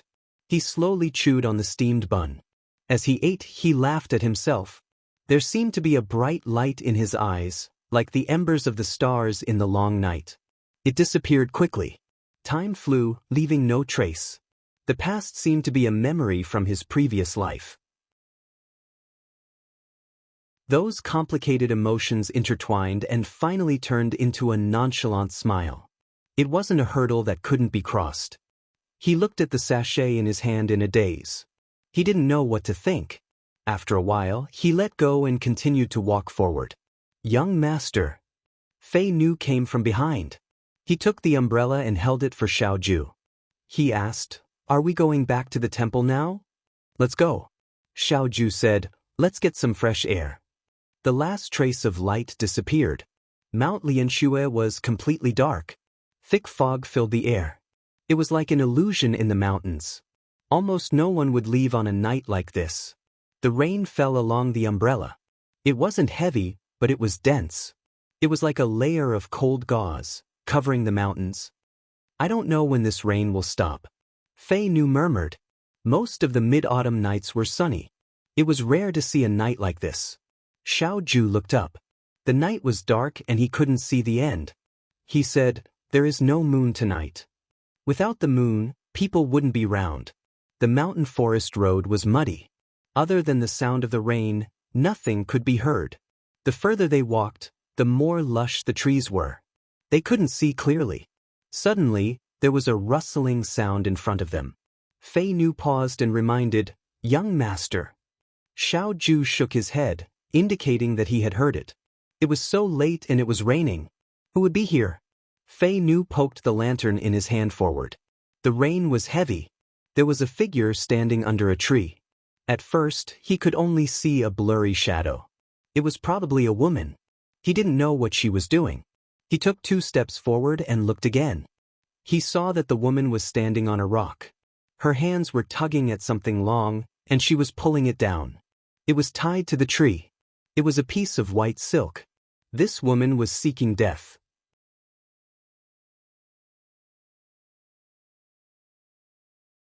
Chapter 126. He Yen had never thought that there would be such a difficult time in life. It was so difficult that she couldn't even take a step forward. She hadn't seen the moon in a long time. Since she lost her sight, she had been living in a daze.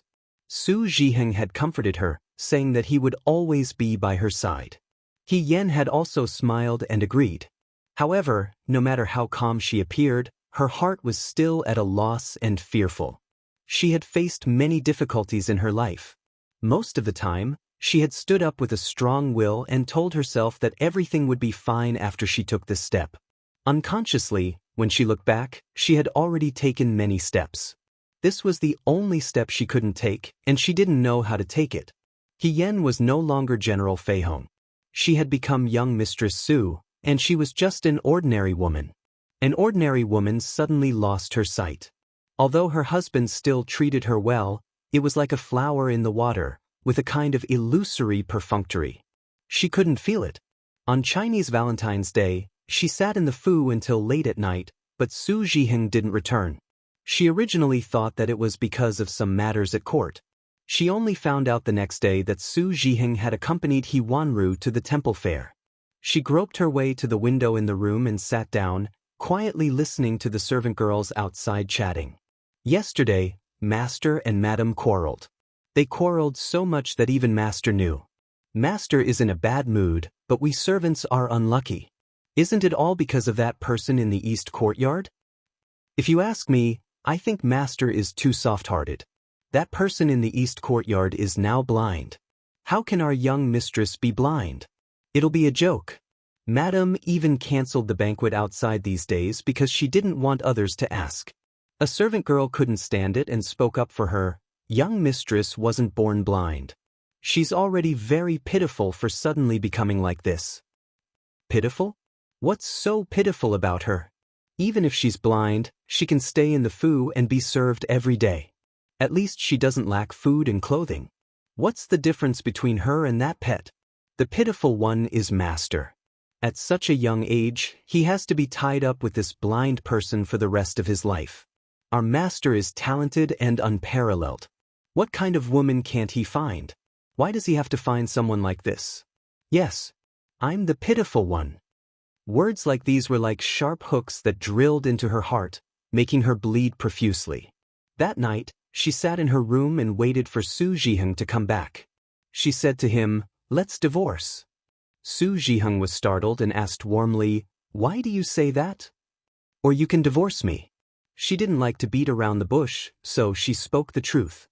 "Now that I can't see, there's no need for me to burden you. You and I are husband and wife."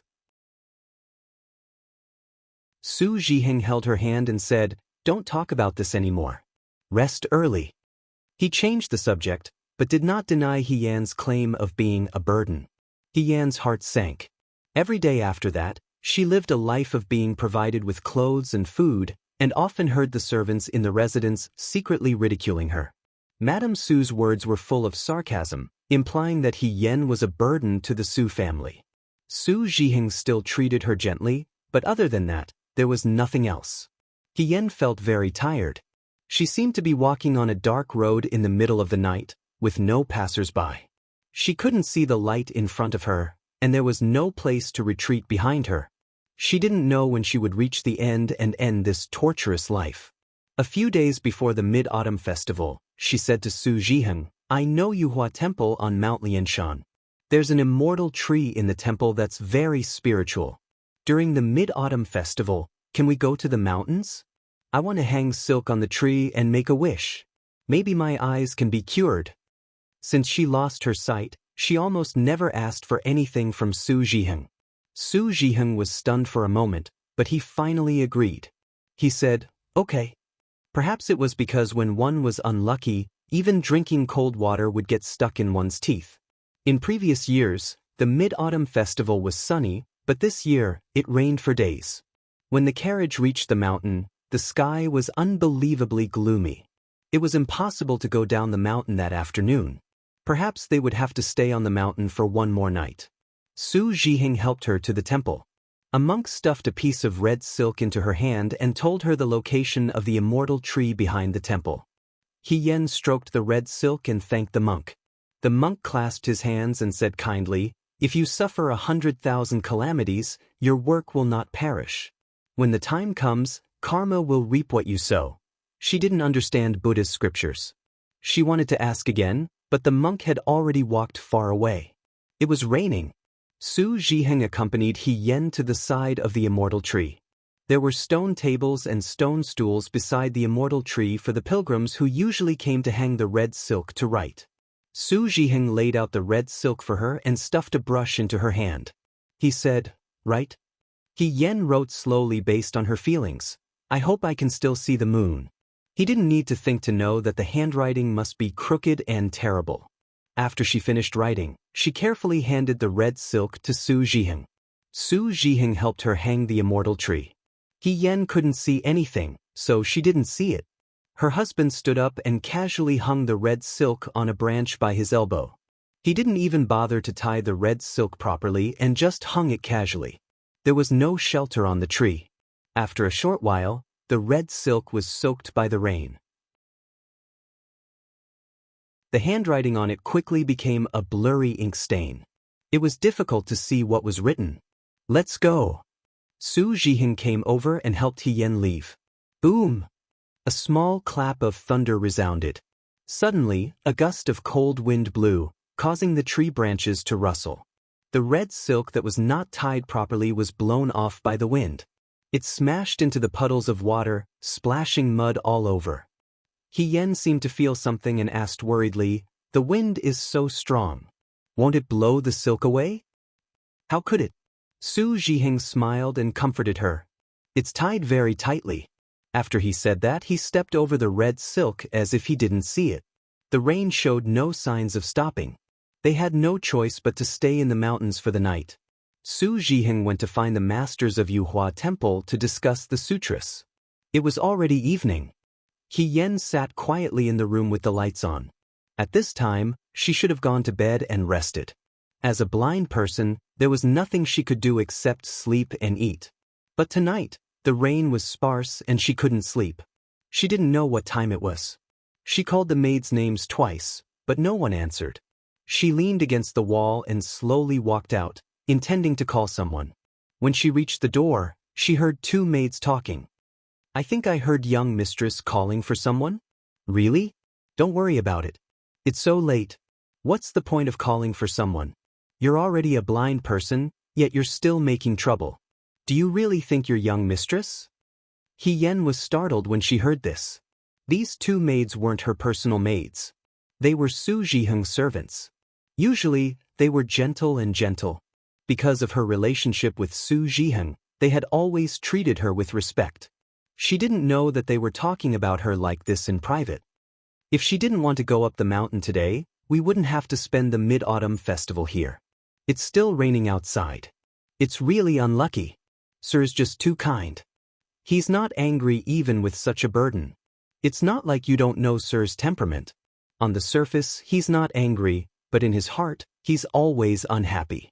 Our Su family has become a joke in the capital. Sir has always been proud and arrogant. Thinking about it, his heart must be very uncomfortable.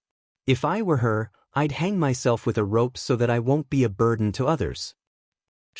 "You can't say such nonsense."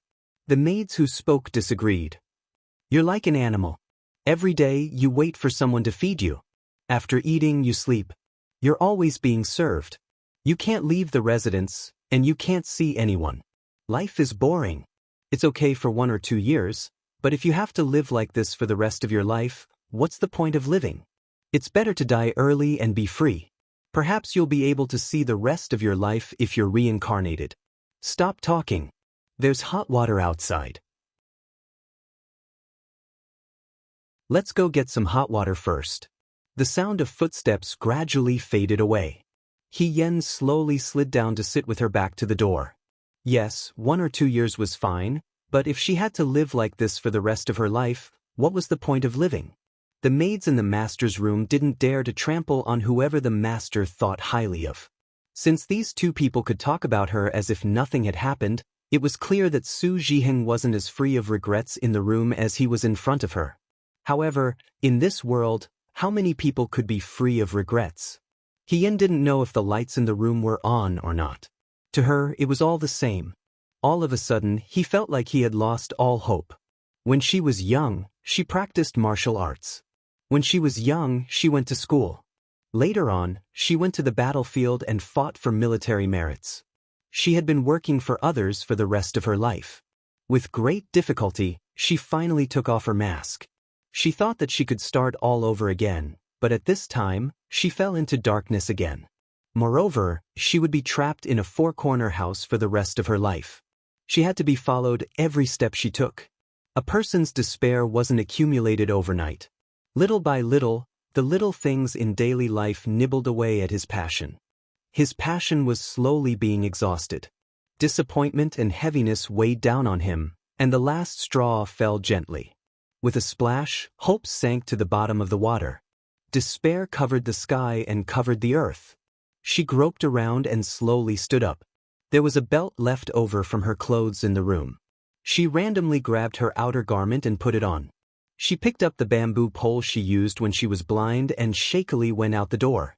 There were few people in the mountain temple. Because it was dark and raining outside, the monks had already entered the temple hall. She walked around randomly and unexpectedly didn't bump into anyone. Fortunately, when she was young, she had cultivated the habit of memorizing the road. She still remembered that when she went up the mountain, Su Zhiheng told her that there was a dense forest near the mountain stream not far from the temple. The waterfall was like pearls and jade falling on a plate. It was magnificent and strangely beautiful. There were mountains, water, and trees. It was pretty good. Unfortunately, it was raining tonight and there was no moon, which she liked. It was inconvenient for a blind person to go out, especially on a muddy mountain road. She didn't know how many times she fell and how many times she was tripped by Shirtu. She only felt that her clothes were wet from head to toe and her hair was messy. In the end, she was gasping for breath and didn't know where she was. She fell in front of a tree and hit her head on the trunk. Hien reached out and groped around. This tree was very big. It should be an old tree. She probably couldn't find a dense forest with a waterfall. Here was also fine. She had never cared much about external objects. It took her a long time to move to a piece of Shirtu. Hien was exhausted. He sat down on the Shirtu. The rain was a little lighter, and it hit her body densely. The young woman looked up at the sky, as if she could see the moon. Only the rain slid down her cheeks. She wiped the water off her face. Don't be a boat on the river. Don't be a moon on the river. The boat carries people and leaves. The moon shines on people and leaves. She didn't have anything to miss about this world. The only thing she missed was that there was no moon tonight. Hien slowly stood up and touched the cloth beside her. The cloth was tied tightly. She pulled it down. It was very stable. It shouldn't break. She kicked the Shirtu away. The cloth that was twisted into a rope broke with a sound. Hien was caught off guard and fell to the ground. The mud on the ground splashed on her. She was stunned for a moment. Suddenly, she understood that the cloth was broken. It was broken? For a moment, she couldn't suppress the inexplicable grievance and sorrow in her heart. She choked for a moment, then sobbed softly. Then she lay on the ground and cried loudly. Hien rarely shed tears. As a general, shedding tears would affect morale. On the battlefield, she always had to maintain her confident and energetic appearance, as if nothing could affect her judgment. When she was no longer a general, she would feel that she was being unreasonable if she wanted to cry again. But there were always times when people were weak. When she was neglected, she could endure it. When she was blind, she could endure it. When she heard the taunts of the maidservants, she could endure it. When her mother-in-law hinted that she would be a burden, she could endure it. But if she couldn't even kill herself, and even the cloth was about to break, she couldn't endure it. Her tears were hot. Big drops of tears flowed down her cheeks and fell into the mud under her body. She couldn't tell which was the rain and which was the tears. She cried heartbreakingly. Suddenly, she heard a strange voice. It was a man's voice. In the wind and rain, his voice was deep and pleasant. With a hint of impatience, he asked, "Why are you crying?" Hien's crying stopped abruptly. Xiao Ju looked at the woman in front of her, This was a woman who was seeking death. She was in a sorry state from head to toe. She was wearing a white inner robe, but she was wearing a red outer robe.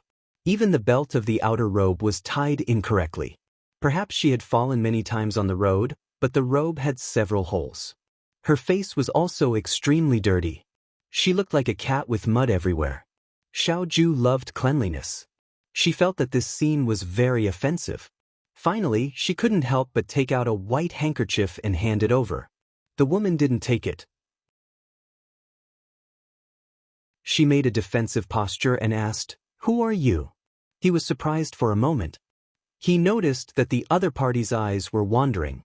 After thinking for a moment, he put away the handkerchief and squatted down to ask, "You can't see?" The woman was stunned for a moment.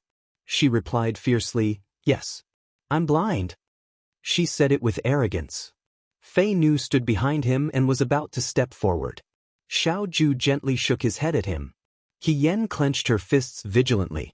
She just wanted to quietly hang herself. Now, the cloth was broken and a stranger saw her embarrassing situation. Why did the heavens always treat her so unexpectedly? Xiaoju looked at her indifferently and bent down to pick up the throwing knife on the ground. Just now, he had used this knife to break the cloth on the tree. "What do you want?" Yan asked.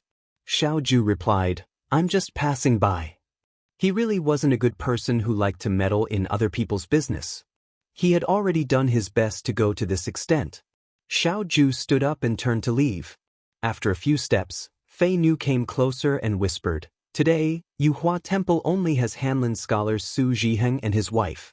This woman should be He Yan, young Mistress Su who was blind a few days ago." "Yan?" He raised his eyebrows. "He Rufei's younger sister?" Xiaoju turned around to look. The woman had already found the broken piece of cloth. The cloth was not long, but it could still be used after it was broken into two. First, she used half of the cloth to draw a few lines around her neck. After confirming that it could still be used, she shakily tied a knot with the cloth. She actually wanted to hang herself again. Xiaoju was a little incredulous and wanted to laugh. This kind of stubbornness bordering on stupidity was very similar to her cousin. Most people seek death out of a moment of anger. They hang themselves and jump off a cliff. When the moment comes, most people will regret it, but it's too late. Since this woman had already tasted death, she wouldn't seek death again. He didn't expect her to be so stubborn. Even if the rope was broken, she still wanted to continue. He shouldn't have cared. No one could stop a person who was determined to die. But Xiaoju suddenly remembered many years ago. On a mid-autumn night like this, a young man anxiously returned home, only to find his mother's cold corpse. The scene in front of him seemed to overlap with the past. For a moment, he couldn't tell which night it was. Fei Nu was behind him, looking at him in confusion. Xiaoju took a deep breath and finally compromised. He walked to the woman's side and asked, "Why do you want to die?" He Yan was shocked. She clearly heard the other party's footsteps leaving. Why did she suddenly turn back? She had been forced to compromise her whole life and was manipulated by others. Now that she was at her end, she didn't want to think about others. This person's meddling in other people's business made her unhappy, so she vented all her anger on him. She almost shouted back, "It's none of your business." The young man grabbed her arm and pulled her up from the ground. He Yan was shocked. She struggled for a bit, but she was already stumbling and didn't have any strength left. She couldn't see, so she was dragged along. After taking 2 steps, she was thrown down and sat on the ground. The ground was soft. It was a patch of grass. That person seemed to be standing beside her. He bent over and said in a cold voice, "Why do you want to die?" Yan was also angry. She shouted, "I said it's none of your business. There's no moon today, so I want to die. The mountain road is too slippery, so I want to die. Even the rope I tied will break, so I want to die. I met a meddlesome person like you here, so I want to die. Is that enough?" She shouted fiercely, but tears rolled down her cheeks. She was originally an aggressive tiger, but now she looked more like a wet wild cat with nowhere to go. Fei Nu stood nervously behind Xiaoju. It was rare for second young Master Xiao to be patient enough to meddle in other people's business. This woman was also so fierce. It was even rarer. After He Yan shouted, she suddenly felt something wipe her face. It was soft and dense like the clouds in spring. Indifferent, with a trace of imperceptible warmth, a comforting voice sounded. If you really want to be strong, so what if you're blind? Even if you're blind, you can be the most different one among the blind. Her anger came to an abrupt end. All of his wretched and weak state had nowhere to hide, completely exposed in front of everyone. It's nothing. Although I can't see, I can still hear. You're with me, so it's okay. She smiled and said to Su Zhiheng, "How could it be okay? How could it be okay?" At night, she used her fingers to trace her eyes over and over again, praying for God's mercy so that she could see again the next day. Those nights where she tossed and turned, those nights where she gritted her teeth and told herself it was okay, those nights where she pretended as if nothing had happened, they didn't know. They didn't understand anything. But a stranger passing by understood. She couldn't cry, couldn't be seen as weak, couldn't complain, couldn't lose her temper. It had been too long, so long that these emotions were like silkworms spinning silk, wrapping her layer by layer into a strong cocoon. She sat alone in the cocoon, isolated from the outside world. He Yan outside the cocoon was gentle, optimistic, and always thinking of others with a smile. He Yan inside the cocoon was painful, wronged, and suppressed his cries for help. For so many years, from He Rufei, He Yan, she had never taken off her mask. Until tonight, a stranger passing by saw through everything. He took off her mask and saw her tears. All her defenses and vigilance were instantly deflated. She slowly lowered her head, and her tears fell even bigger. He originally thought that after saying this sentence, He Yan would stop crying, but he didn't expect her to cry even louder. The rain showed no signs of stopping, and the grass below was already wet. Xiao Ju hooked his finger, and Fei Nu stepped forward. He took the umbrella in Fei Nu's hand and held it over He Yan's head. He Yan still didn't stop crying. He had never seen such a fierce, bad-tempered woman who could cry so much. It was hard to imagine that He Rufei, who was so silly and happy, would have such a different sister. Xiao Ju was dumbfounded by her crying. He couldn't bear it anymore and finally said, "Don't cry." "Why can't I cry?" She was like an ignorant wild cat, showing her claws to the person who fed her. Her voice was already hoarse, but she still wanted to argue, "Not only will I cry, I will also seek death. I'm already like this, what's the point of living?" Sob, sob, sob, sob. Xiao Ju. He had never coaxed a woman before, and this was the result of his first attempt? Why was she so stubborn? "What do I have to do to make you stop crying?" He suppressed his anger, "So that you won't continue to hang yourself." He Yan sobbed and sobbed. Now that she was here, she no longer had any thoughts of seeking death. Sometimes, people were just stuck at a juncture. If it was over, it was over. If it couldn't be over, it couldn't be over. This passerby appeared out of nowhere, and his words were not very warm, but she didn't want to die. She said, "If you can give me a piece of candy now, I won't seek death." When she was young, she liked to eat sweet things. However, after she was 5 years old, Madam He kept a very strict watch on her. She was afraid that she would be exposed, so she had to get rid of her sweet habit. Later, she joined the army. There were no sweet candies in the army, only coarse dry biscuits. After she got married, He Yan saw that He Wanru was sick. Su Zhiheng went to visit her and specially brought her a small box of candied plums. When He Wanru took a sip of medicine, Su Zhiheng stuffed a piece of candied plum into her mouth.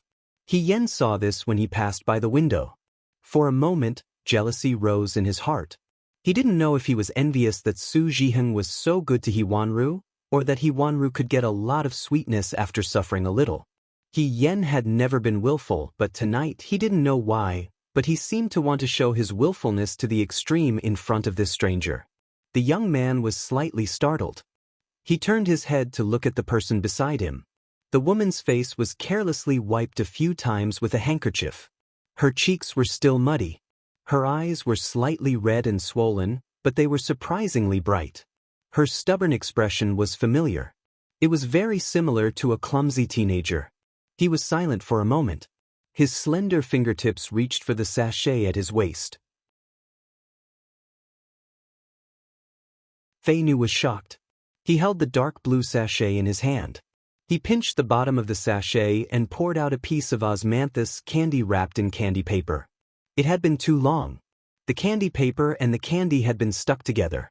It was so dark that it was impossible to see its original appearance. After Madame Xiao died, Xiao Ju carried the last piece of osmanthus candy with him. Over the years, this candy had accompanied him through many difficult times. When he couldn't hold on anymore, he looked at this candy. It seemed that he could taste a little sweetness in the world. This was the only sweetness in his life. Now, he was going to give it to a woman who couldn't stop crying and wanted to die. He thought that he didn't need candy in his life. So be it. He Yen felt something stuffed into her hand. She subconsciously clenched it and wanted to peel it off. You can't eat it. A man's voice sounded beside her. What? She said, are you lying to me? You randomly found a piece of too and told me that it's candy? He Yen heard the other person's voice. There was a hint of disappointment in his voice. This is the last piece of candy left in the world. It's very sweet, but you can't eat it. Are you crazy? He Yen never knew that she was such a greedy person. She thought that this person must have a good temper and a soft heart to tolerate her nonsense again and again. She said, it's very sweet, but you can't eat it. There's only one in the world. Is this a gift from His Majesty? She didn't see that the handsome young man sitting beside her lowered his head and smiled indifferently. He said, it's more precious than a gift from His Majesty.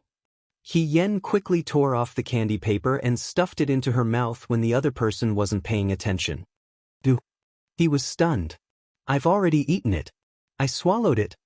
He Yen acted shamelessly. The other person didn't answer. This was the first piece of candy she had received in her life. The taste of the candy was very strange. It was mixed with her tears. It was so bitter. She thought, so be it. Has the rain stopped? She didn't feel the rain falling on her body. She reached out and scratched her body as she asked the person beside her. The young man beside her had been kneeling on one knee, holding an umbrella for her. The umbrella was not big. More than half of his body was wet. The side of his face was well defined, and his eyelashes were covered with fine droplets of water. His eyes were enshrouded with a faint layer of gentleness. It stopped. Is there a moon in the sky? The sky was dark, and there was not a single star. Where did the moon come from? He answered, yes. What is it like outside? The bright moon is like frost, the wind is like water, and the scenery is endless. He Yen smiled for the first time that night. It's so nice. She heard the person beside her ask, don't you want to die? I don't want to. If you don't want to die, then go home. He said and pulled He Yen up. He Yen subconsciously wanted to grab his hand, but that slender hand with distinct joints had already let go very quickly. Xiao Ju walked in front of Fei Nu and whispered, send him to sister-in-law's room and let her send him back. I'm a man, so it's inconvenient for me to appear. Fei Nu complied. When he was about to leave, he suddenly added, warn Su Jihan, tell him not to go too far. This meant that he was going to stand up for He Yen. Fei Nu came over to support He Yen. He Yen seemed to feel that the other person was about to leave. She reached out in the person's direction and said, thank you for you. He didn't speak. He Yen only had time to grab the corner of a sleeve. It slipped from her hand. It was cold and soft, like the moonlight. Even though she couldn't see anything, she vaguely saw light. It was warm and cold, blazing and bright. It didn't blame her at all. It was patient and tolerant. It saw through all her secrets and wrapped her up gently. In the end, she didn't know who the other person was. That was the worst mid-autumn festival that He Yen had ever experienced. She was covered in mud, her hair was unkempt, and her face was dirty. She was only a hair's breadth away from despair. Fortunately, the moon was always by her side. There was no moon that night, but the moonlight was really beautiful. The thin and soft light had warmed her for many years.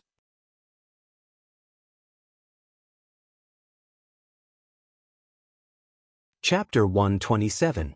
Above the river, the moonlight was thousands of miles away, and it was cold enough to penetrate one's clothes. White light leaked through the gaps between the branches, like snow that had not yet melted. Yen turned her head and looked at the person opposite her. The young man's eyes were like autumn water, moving even without adding color. His side profile was angular, heroic, and lazy.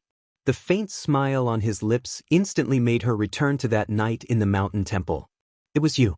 Her mind was a little muddled, and she was at a loss. In the end, she did not know who the other party was.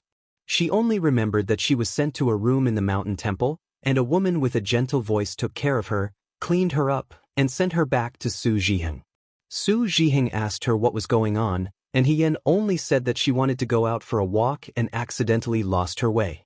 He did not say much. As for the woman who sent her back, Su Zhiheng did not mention her again. Therefore, she did not know who the strange man she met was. But the other party said, if you really want to be strong, so what if you are blind? Even if you are blind, you can be the most different among the blind. She always remembered it in her mind, and she did not forget a single word. Later, she tried to distinguish shapes by listening to sounds, and she could live without her eyes. This process was very difficult, but every time she wanted to give up, she would think of the moon behind the Tianshan temple. The moon was very beautiful, and it would be a pity to give up like this. It was not that she did not think about everything that happened that day, but when she calmed down and thought about it, some things were not necessarily unintentional. How could she coincidentally hear the conversation between the maids at the door? How could no one in the Su family have noticed a person stumbling into the mountains? When she was sent back, Su Zhiheng easily believed her words and did not pursue the matter. He just wanted her to be free. She was not a snow-white kitten raised in the courtyard of a rich family, and she was not held in the arms of a madam or a young miss. She would be happy after being teased with a ball of thread, and she was docile and weak. She was a wild cat that came out of an alley at night, dirty and tenacious. Even if she was blind, she could sit on the wall and hunt. They wanted her to die, but she did not want to die. After all, in this world, someone had given her a piece of candy and taught her how to taste the sweetness of the world. Yen had always thought that the strange passerby that night might be a kind-hearted young master or a very patient young master, but he didn't expect it to be Xiaoju. How could it be him? She asked softly, Granny Su, what kind of person is she? Xiaoju smiled and lazily said, a very fierce, crybaby, bad-tempered woman. Yen also smiled, but his eyes were a little wet. She said, does young Mistress Su know that you're talking about her behind her back? She had saved the worst side of herself for that night with Xiaoju. And the most gentle side of Xiaoju's life was probably reserved for her that night. Yen did not know that his stay at that time had become the only salvation for the desperate Yen. The moon was lonely and cold, hanging in the sky, but no one knew that he had once shone the moonlight so gently on a person. She won't have the chance to know, Xiaoju said calmly, because young Mistress Su was dead. Maybe she knows. Yen lowered his head and smiled. Suddenly, he looked at the sky and sighed, the moon is so beautiful. Xiaoju supported herself with her hands and looked up, but did not look at him. Didn't you say that you wanted to drink with Chu Xilin? Didn't you bring wine? Yen said loudly, a cup of wine for the mountains, rivers, lakes, and seas. She held her hands in the air, and the moonlight fell into her hands as if it was a cup full. She raised her hands to the sky and said, to the moon. The young man looked on coldly and sneered, crazy. The girl turned around and solemnly raised the cup in her hand to him. Here's to you too. Yan's eyes were no longer tired and gloomy. At this moment, his eyes were bright, and his smile was bright. There was even a trace of gratitude in his eyes. Gratitude? He raised his eyebrows and snorted, but did not respond to her silly gesture. Flattery. Yen looked into Xiaoju's eyes and said quietly in his heart, really, thank you very much. That night, Yen and Xiaoju sat together until very late. In the end, because it was too cold on the mountain, she and Xiaoju went down the mountain. When they got back, it was already midnight. The next day, they woke up later. After lunch, they wanted to find Chu Zhao to talk about what happened last night, but when they arrived, they found that he had already left. Are you looking for Chu Xilan? Lin Shuanghe passed by and said, this morning, Chu Xilan returned to the capital with the people from Shuojing. This morning? He Yan was stunned. He didn't tell me it was this morning. They came in a hurry. Lin Shuanghe opened his fan and waved it. Brother He meeting and parting is fate. He will return to Shuojing sooner or later. You don't have to be too forceful. He Yan was confused. What was she being too forceful about? She just felt that it was a pity that she didn't even say goodbye to Chu Zhao before leaving. After all, fourth young Master Chu had been in Liangzhou with her every day to sort out the relationship between the officials in Shuojing. But since he had already left, there was no point in talking about this. Not long after Chu Zhao left, Song Taotao and Cheng Lisu also left for Shuojing. Xiao Ju arranged for them to be escorted back to the capital. Before the little girl left, she pulled on He Yan's clothes with tears in her eyes. Brother He, you must come back to see me. See you for what? You're a girl. My big brother is a man. How can he come to see you? Cheng Lisu pulled her away and replaced her with herself. She laughed and said to He Yan, Big brother, look at me. Come to our residence as a guest.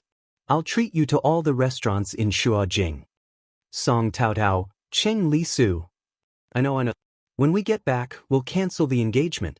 Cheng Lisu picked her ear and muttered, Bitch, only a ghost would want to marry you. With the two children playing around, it seemed like they wouldn't be lonely on the road. He Yan sent them to the carriage. For a moment he felt a bit disappointed. Usually, he felt that they were naughty and noisy. But when it was time to leave, he felt very reluctant. When she was He Rufei, because of her identity, she couldn't get too close to her brothers and sisters in the residence. Cheng Lisu and Song Taotao were like siblings in an ordinary family, just like He Yunxing. In a way, they made up for the fantasy she had about her family. Wang Ba and Jiang Jiao walked over. Jiang Jiao said, Brother He. After the misunderstanding was cleared, Jiang Jiao finally believed that He Yan didn't steal his wife. His attitude slightly improved. He said, My family sent some things over. I picked some food and necessities. You can go get them for me later. Wang Ba said sourly, The young master of the martial arts school is so good. He's already here to join the army, but people still send him things. Aren't you the leader of the mountain bandits? He Yan asked curiously, Why didn't your subordinates send you anything? No money. Can't the bandits' nest be disbanded? Wang Ba became angry. Why are you asking me? You didn't receive anything either. I'm just asking. Don't get angry. He Yan thought, how could she be the same as Wang Ba? She was now living in anonymity. If the He family still sent her things, did they want her to die faster? Or was it because the government couldn't write a warrant for her arrest? Brother Jiang, why did your family suddenly send you things? He Yan asked. Jiang Jiao said helplessly, Brother He, did you forget that it's going to be the New Year soon? The New Year? He Yan was startled. She had been living too comfortably these days. She actually almost forgot that it was going to be the New Year in a few days. The New Year was coming. It belonged to He Yan. The New Year. She suddenly became happy. Jiang Jiao and Wang Ba were both startled. Wang Ba asked suspiciously, Why are you so happy? Did military governor Xiao give you something good behind our backs again? He Yan answered seriously, That's right. Good wine, good food, good future. Are you envious? Are you jealous? After she finished speaking, she turned around and left. Wang Ba was stunned for a moment. He chased after her and said, Hey, tell me clearly. What did he give you? Don't run. The Liang province guards had a pretty good New Year. Xiao Ju, as the commander, treated all the new recruits equally. Regardless of whether it was the Southern Prefecture soldiers or the Liang province guards, they all had a full New Year's Eve dinner. There were dishes, meat, and good wine. It was very lively. The joy even diluted the bitter cold at the border. But this New Year's passed, and training continued. After the end of the year, He Yan's injuries were almost healed. She also trained with them. Even though she wanted to enter the Nine Flags Battalion, the amount of daily training for the Southern Prefecture soldiers wasn't something Yen, who had just recovered from a serious illness, could afford. As such, she could only suffer alongside the Liang province guards. The days passed peacefully until one day, Fei Nu received a letter from Lu County. In the room, Fei Nu was talking to Xiao Ju. Young master, Luan Ying said that if the commander-in-chief is looking for a suitable person to travel with, it would be best to set off in the next few days. Jiang is not close to Liang province. If we set off now, it would be spring by the time we arrive. We should be able to make it in time for Princess Mingji's birthday. Chai Anshi might appear on that day. Xiao Ju looked up. Qiao Huanqing? This child is the nephew of Princess Jiang's general, Cui Yuji, Fei Nu said. When he was young, he was taken away by the Cui family's enemies. Later, he was luckily rescued. He was stranded in the Central Plains and was adopted by a rich merchant. The rich merchant had no children, so Qiao Huanqing inherited his wealth. He married his wife last year, but for some reason, Cui Yuji found her whereabouts. Cui Yuji has no other family members, so he wrote a letter to invite him to attend Princess Mingji's birthday banquet. However, Qiao Huanqing is very timid. Before he reached Jiang, he was robbed by bandits when he passed by Lu County. He was slightly injured. He also heard that there were many bad people on the road to Jiang, so he refused to go forward. Xiao Ju's eyes moved slightly. She smiled but did not say anything. Needless to say, the bad people were definitely Luan Ying's doing. However, after scaring Qiao Huanqing, this person did not dare to go to Jiang. Wasn't he too cowardly? The person sent by Luan Ying agreed with Cui Yuji that he would replace Qiao Huanqing to attend the banquet in Jiang. However, Qiao Huanqing would have to pay 1,000 taels of gold as a reward. Qiao Huanqing had been separated from his family for many years. Cui Yuji had not seen this nephew of his for more than 10 years, so no one knows what Qiao Huanqing looks like now. This person's identity is suitable and the time is suitable. Luan Ying also sent a pass and a jade tablet to prove his identity. Young master, there shouldn't be any problems. A nephew who had been separated from the vassal king's trusted aid for many years. This identity could be said to be very convenient, but you make it sound so easy, Chi Wu could not help but say, but Luan Ying already said that Cui Yuji invited Qiao Huanqing and his wife, as well as his newly married wife.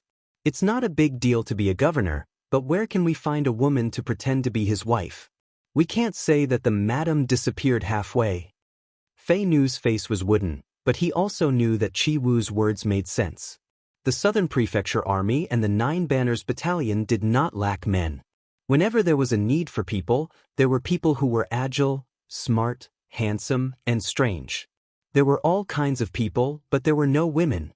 Luan Ying was the only woman, but Luan Ying her son was already 12 years old. How could she be Qiao Huanqing's wife?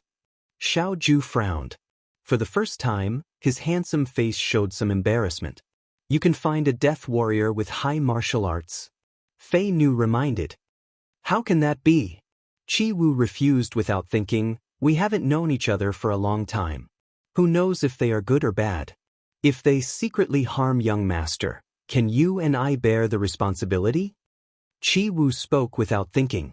Fei Nu had nothing to say, so he only said, Then do you have someone in mind? Chi Wu thought hard and said solemnly, Let's not talk about the Southern Prefecture Army. Even in our Shao mansion, we don't know many girls who know martial arts. When the madam was still alive, she didn't like master to play with swords and sticks. Even the maids we took in only knew how to write poems and flowers and tend to the flowers and plants. I haven't seen many girls like this. Find a girl? Someone outside the window unhurriedly waved a folding fan and elegantly said, I know this. Why don't you ask these two uncouth men instead of me? Xiao Huaijin, aren't you recklessly wasting God's gift? Have they seen a girl before? Why don't you ask me such a difficult question? This young master will answer your question. Xiao Ju glanced at him and said indifferently, Who let him in? Chi Wu, it wasn't me. Fei Nu, it wasn't me. Do you still need to let him in?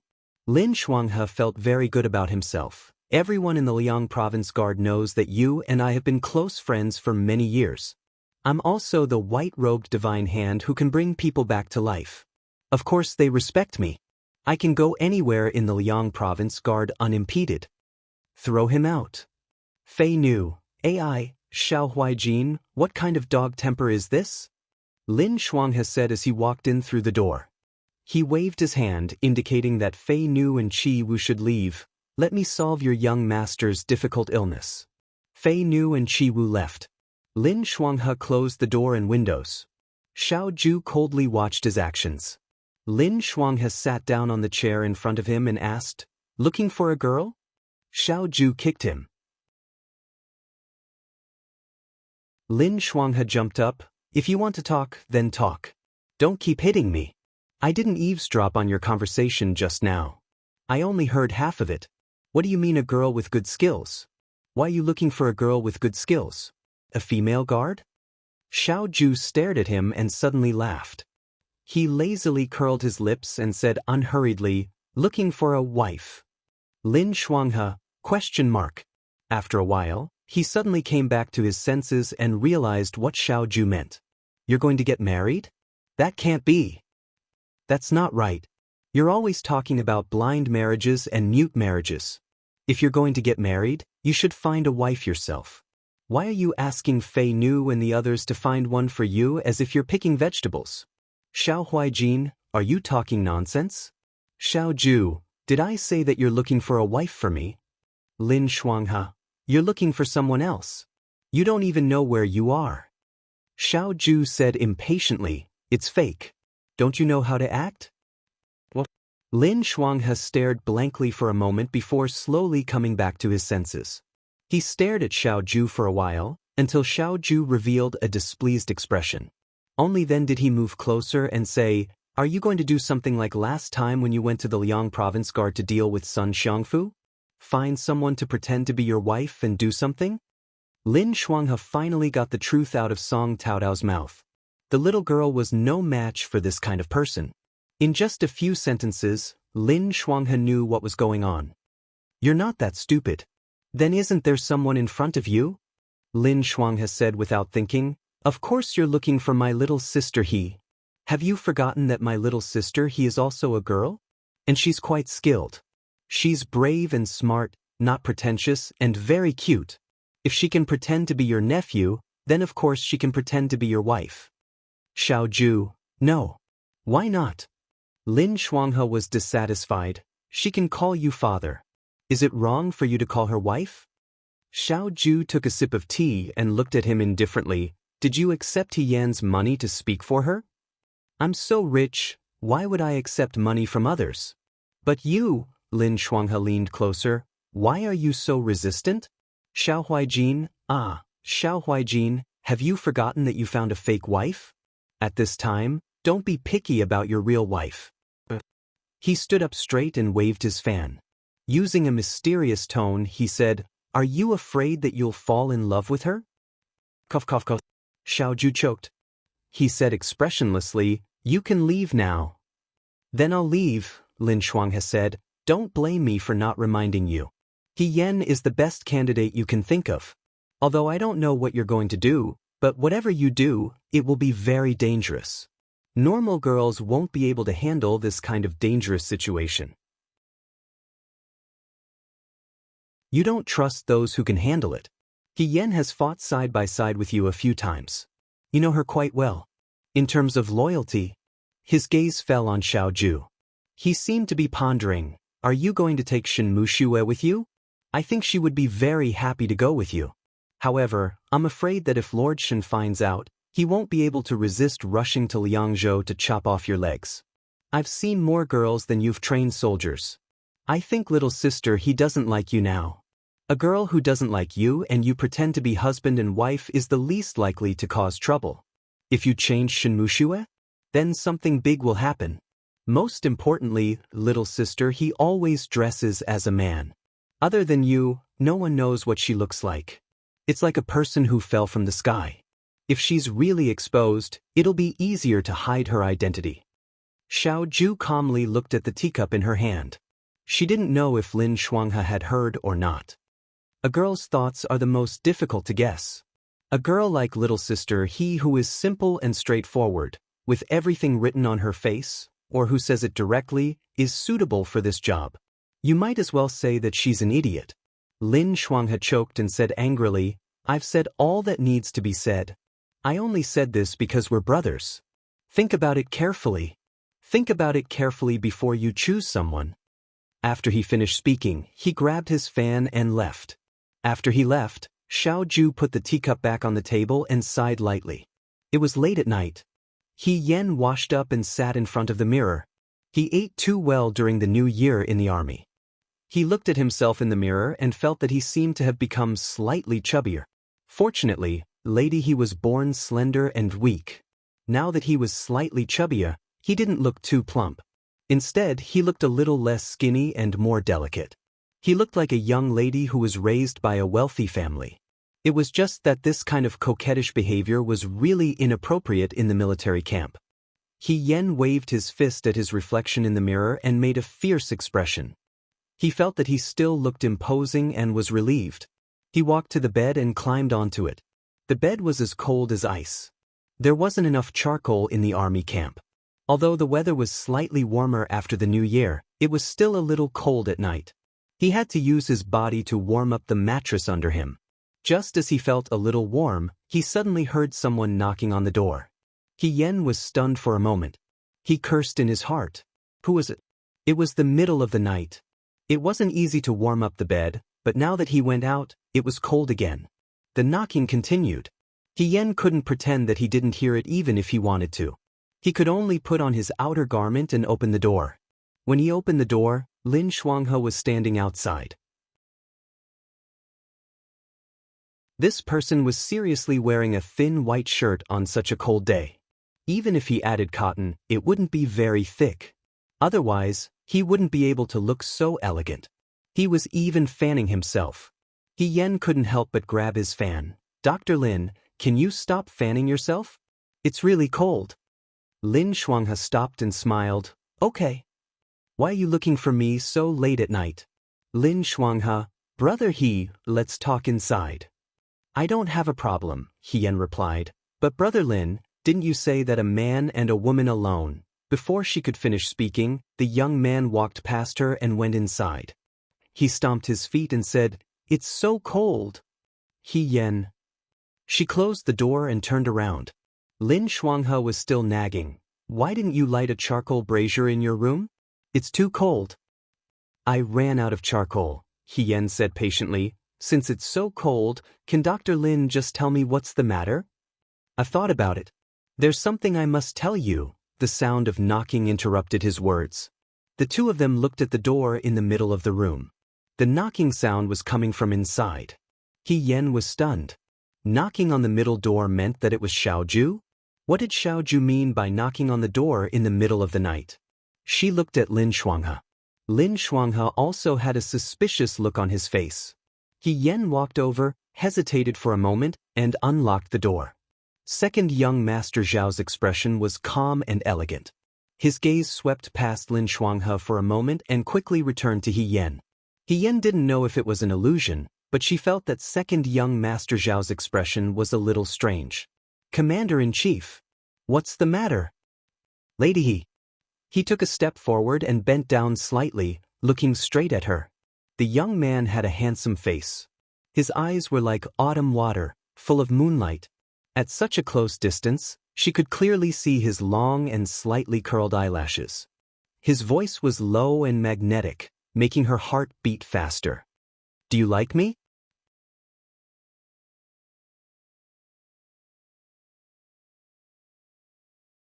Chapter 128.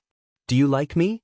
His voice seemed to have the ability to hook one's soul, causing He Yan to be rooted to the ground, unable to move at all. He couldn't help but gulp. Xiao Ju frowned slightly. He Yan. But He Yan subconsciously curled her fingers and dug her fingertips into her palms. She didn't feel it when this person was lazy, but when he got close, even his aura became extremely dangerous. He raised his eyebrows, curled his lips, and asked again, almost bewitchingly, Do you like me? I don't like you. He Yen subconsciously curled her fingers and dug her fingertips into her palms. The pain cleared her mind for a moment, so that she wouldn't say something shocking. She looked at Lin Shuanghe, who was standing at the side, and was also stunned. Hearing this, Xiao Ju didn't get angry. Instead, she seemed to be slightly relieved. She stood up straight and raised her eyebrows. Very good, it's you. Me. The ambiguous atmosphere just now was swept away. He Yen took a step back and couldn't help but look at him. What do you mean by me? Madam Qiao. Madam Qiao?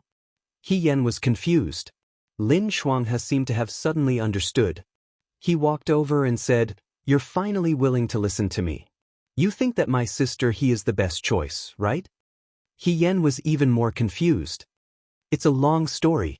Then take your time. He Yen went to get a stool for them. Xiao Ju glanced at her, turned her head, and reminded her. Put on your clothes first. He Yen looked down. When Lin Shuanghe knocked on the door, she casually put on her clothes and didn't put them on properly. Now that she was bending over to get a stool, her clothes slipped off her shoulders. Lin Shuanghe said, I didn't see anything. He Yen felt that Xiao Ju was making a mountain out of a molehill.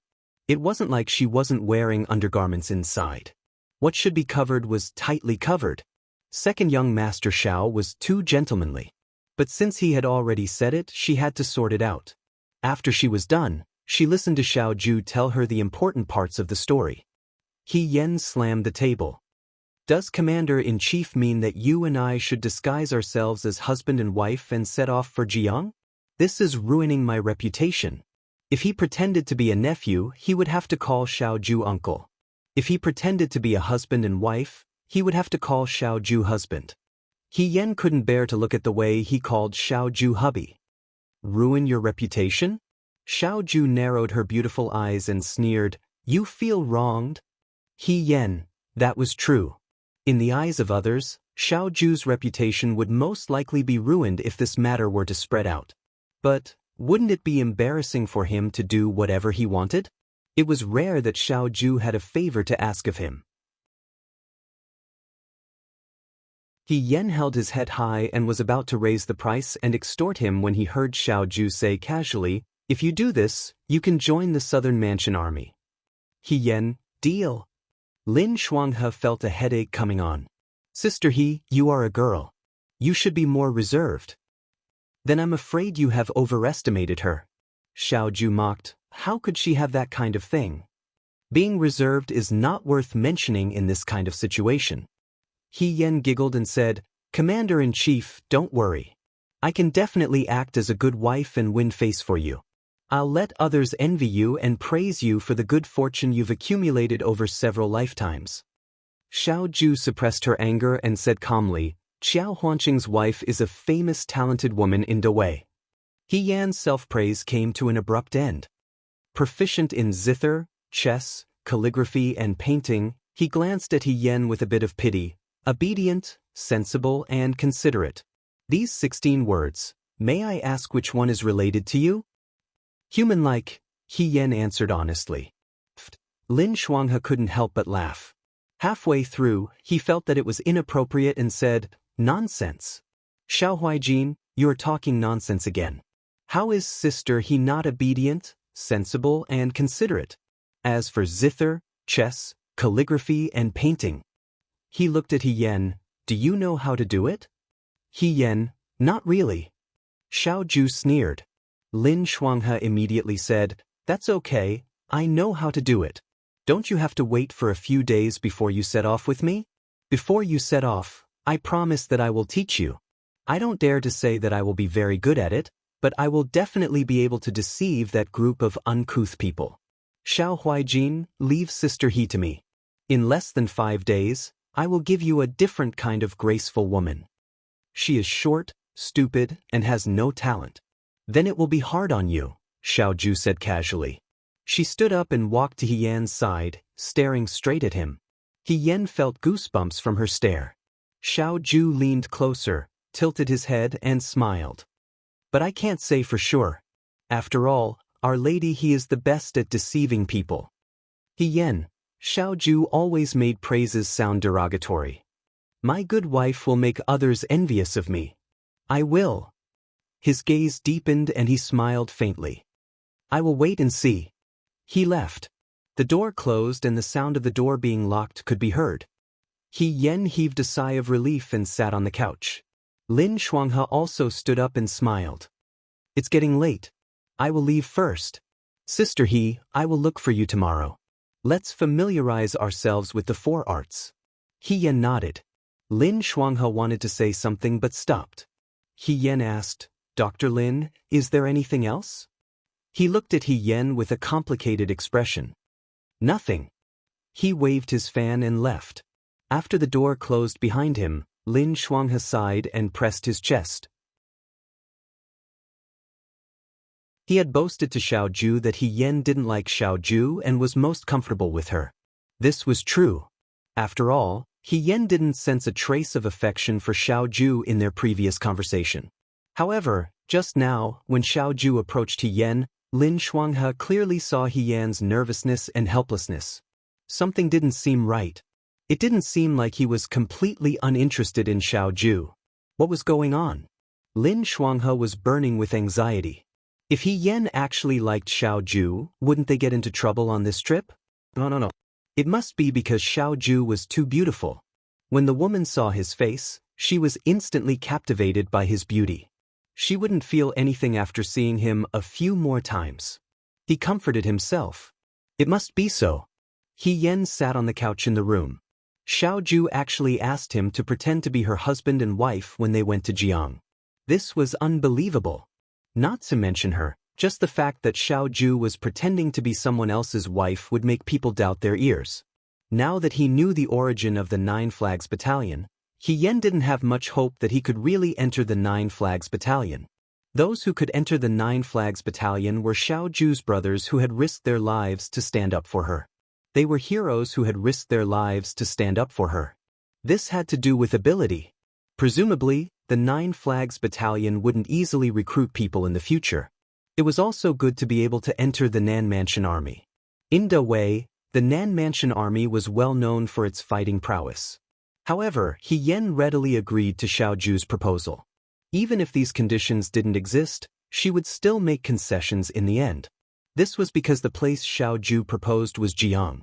He Yan's master was the passerby who saved her from the pile of corpses during the Battle of Mo County in her previous life. He was also a strange person who later taught her how to arrange troops, set up formations, and use swords, bows, and horses. His name was Lu Buang. When they parted that year, she once asked Lu Buang, Master, if I want to find you one day, where should I go? We'll meet if fate wills it. Lu Buang smiled and said, but if you insist on finding me for something important, you can go outside Jiang City. I'll eventually arrive here. She remembered it in her heart. Now that He Rufei was dead, she accidentally received such a strange mission. But if she really went to Jiang, she might be able to see Lu Buang. In her previous life, other than the He family, only Lu Buang knew her identity. She really wanted to see her master. Jiang. He Yen sighed slightly. He actually began to hesitate in his heart. She didn't know if she could see him. She also didn't know if Lu Buang could still deny her identity. She was very nervous. The next morning, He Yen woke up early and had breakfast. She wanted to go to the martial arts practice field for day training. As soon as she walked to the door, she was stopped by someone outside the courtyard. Brother He. She turned around and saw Lin Shuanghe. He Yen asked, Brother Lin, why are you here? Judging from his appearance, he should have arrived long ago. Lin Shuanghe waved his fan and said, I'll wait for you here. He looked up and down at He Yan's black clothes and asked, Where are you going? Day training at the martial arts practice field. I haven't run yet in the morning. Dr. Lin, I'll tell you later. If you don't go now, it'll be too late. Hey! Lin Shuanghe stood in front of her and said, If you're talking about day training, you don't have to go for the time being. I've asked Huijin to inform Chief Instructor Shin that you don't have to go for the next few days. He Yen asked, Why? Did you forget that you'll be going to Jiang in a few days? Lin Shuanghe smiled and said, There are priorities. The martial arts practice field is right here. When you come back from Jiang, you can train however you want. However, you don't have much time left. Of course, you have to hurry up and do what's in front of you. He Yan was puzzled. What's in front of me? Look. Lin Shuanghe pointed to He Yan. On the stone table in the courtyard, there was a zither, a chess set, a few pieces of paper, a brush, ink, and an inkstone. The Liangzhou Guard was a place for men to practice martial arts. When he suddenly saw these elegant things, for a moment, He Yan thought that Chu Zhao had returned. Since you're going to act as Qiao Huanqing's wife, you have to know a little about zither, chess, calligraphy, and painting. When King Mengji was still alive, he admired literati very much. In Jiang City, the vassal king's territory, the people worshipped talented people. Coincidentally, Qiao Huanqing's wife, Wen Yuyan, was also a famous talented woman. Brother He, Lin Shuanghe said, you're very good-looking, and your skills are also very reassuring. You can't make any mistakes in this area. Come, write something for me to see. He Yan was speechless. For a moment, He Yan felt that he was back in Shuajing's Xianchang Gymnasium. He and Lin Shuanghe, who was also in last place, were about to sit down and recite to each other. Lin Shuanghe didn't seem to realize that his words had brought back nightmares. He was still urging him, come, brother He, write something. Let me see how you're doing. This person had nothing to do all day. He Yan was too lazy to argue with him, so he immediately picked up the brush and wrote something. Annoying. This word was written in a flamboyant and messy style. When Lin Shuanghe saw this, he stopped waving his fan. He was probably afraid that he would hurt He Yan, so he said in a gentler tone, brother He's writing is quite spirited, but it's a bit too spirited. Don't you think that a woman's writing should be gentler? He Yan felt that there was a problem with his words, so he immediately asked, who said that a woman's writing should be gentler? According to what Dr. Lin said, men can't write hairpin-style small regular script? Yes, Lin Shuanghe said, but even if it's not gentler, it shouldn't be so sloppy. He Yan was speechless. Lin Shuanghe said, it's fine. Why don't you draw a picture? Just draw a picture of plum blossoms reflecting snow. It should be more than enough to fool those people from Jiang. He Yan spread out the paper and raised his hand to draw 3 flowers and a few dots of snow that looked like pockmarks. Lin Shuanghe looked at it and asked suspiciously, brother He, are you drawing a fried sesame seed cake? Did you accidentally fry the sesame seeds? He Yan said, I only know how to draw maps. This happened one after another. Lin Shuanghe began to panic. He said, what about chess? Do you know how to play chess?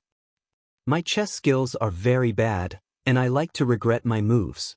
I'm afraid that I can't play chess. Otherwise, I won't be able to control myself, and it won't be good if people see me as a joke. What about the zither? You're a zither master, right? Lin Shuanghe's eyes were filled with despair.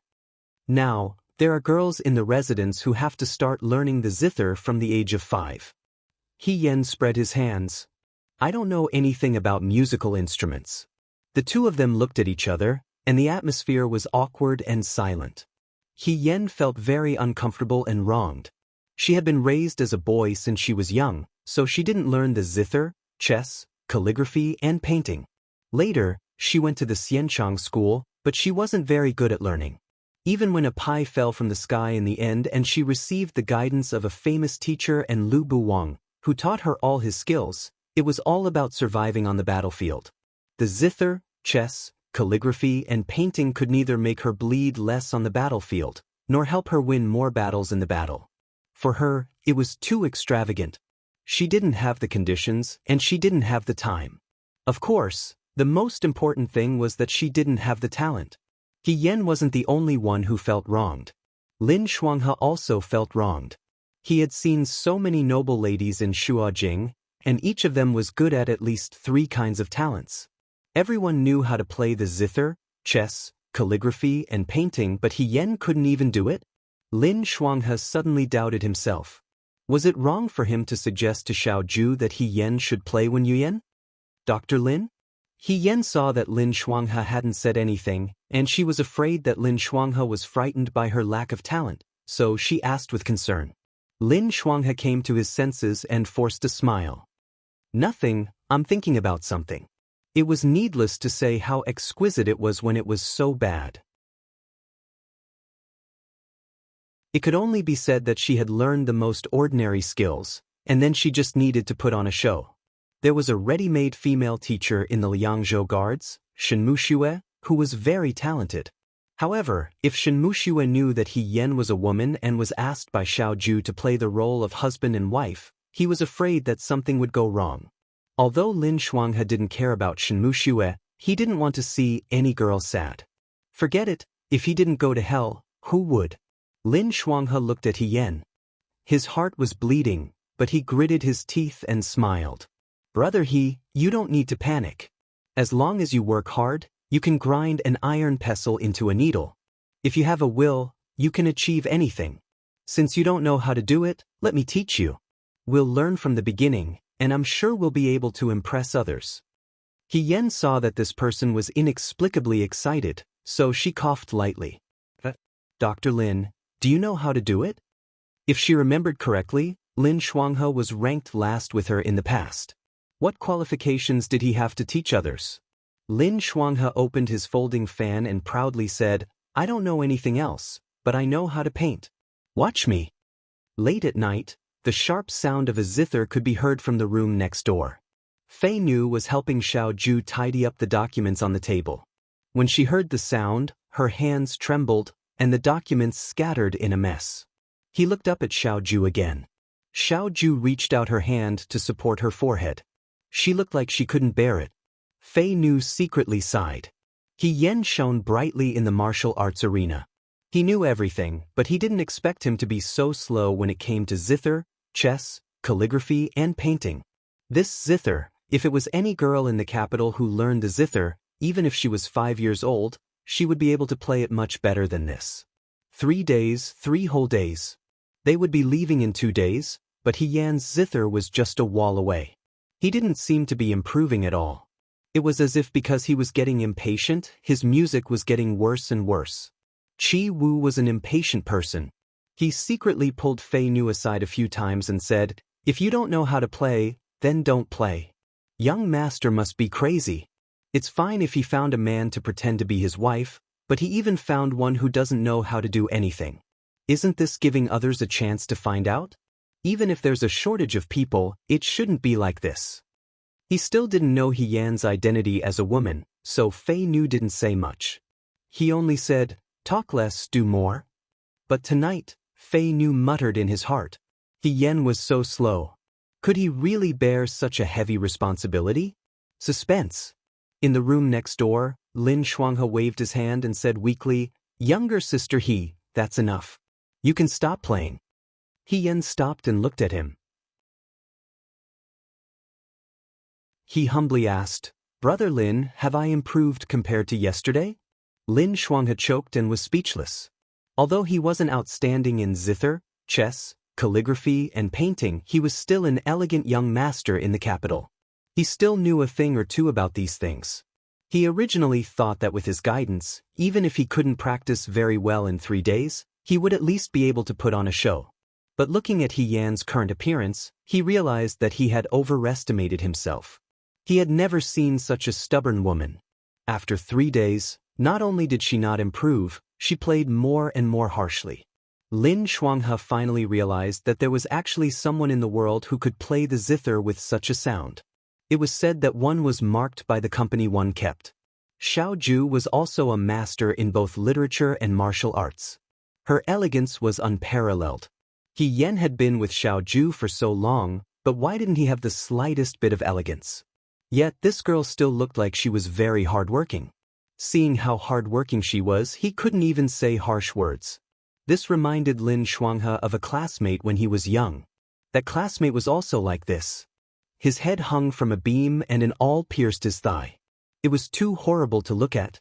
Forget it, forget it. This child couldn't be taught. Lin Shuanghe stood up and said with a smile, good, very good. Younger sister He, you're really talented. As long as you practice a little harder, You'll definitely amaze the world. You should practice for the next few days. When you reach Jiang, you can ask Huijin to personally give you a few pointers. I think you'll be able to graduate from his apprenticeship. He Yan, really? Lin Shuanghe, it can't be any more real. He thought that He Yan was really too difficult to handle. It was better for him to retreat early. This kind of complicated teaching should be left to Xiao Ju.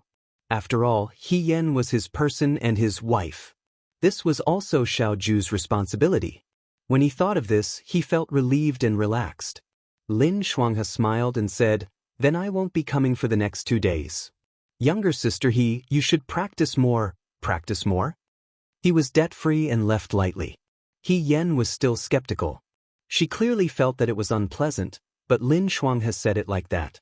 Was it really that good? The interests of elegant people were indeed different from those of ordinary people. In the next 2 days, besides practicing the zither, He Yan also found time to bid farewell to Hong Shan and the others. Jiang was not like Liangzhou City. If he came and went, he would probably be away for at least half a year and would not be able to return to the Liangzhou City guards. He missed his old friends after not seeing them for such a long time. You went to work with military governor Xiao again? Hong Shan came closer and asked, are you going to be promoted? Give birth? What do you mean by giving birth? Xiao Mai was roasting a bird's egg that he had just picked up from the fire. It was very hot. He flipped it around in his palm. Who's giving birth? Shi Tu gently knocked his head and looked at He Yan. Take care. He Yan smiled. Of course. I haven't congratulated you guys on entering the Vanguard Battalion. After the end of the year, a portion of the new recruits were selected to enter the Vanguard Battalion. Shi Tu, Jiang Jiao, Wang Ba, and Huang Xiong were among them. Xiao Mai was still young and did not perform well in training. Hong Shan had always been average in all aspects. Fortunately, the two of them did not mind this. They were satisfied with being ordinary soldiers. Entering the Vanguard Battalion is not as good as you. Wang Ba took the opportunity to mock He Yan. You can go out with military governor Xiao every few days. You don't have to go through daily training, and you can also gain favor in front of your superior. Even the gods are not as good as you. Brother Wang, that's not right. When brother he goes out with the governor, it will not be as easy as we think. There might be danger. Jiang Jiao looked at He Yan. You must be careful. He Yan stretched.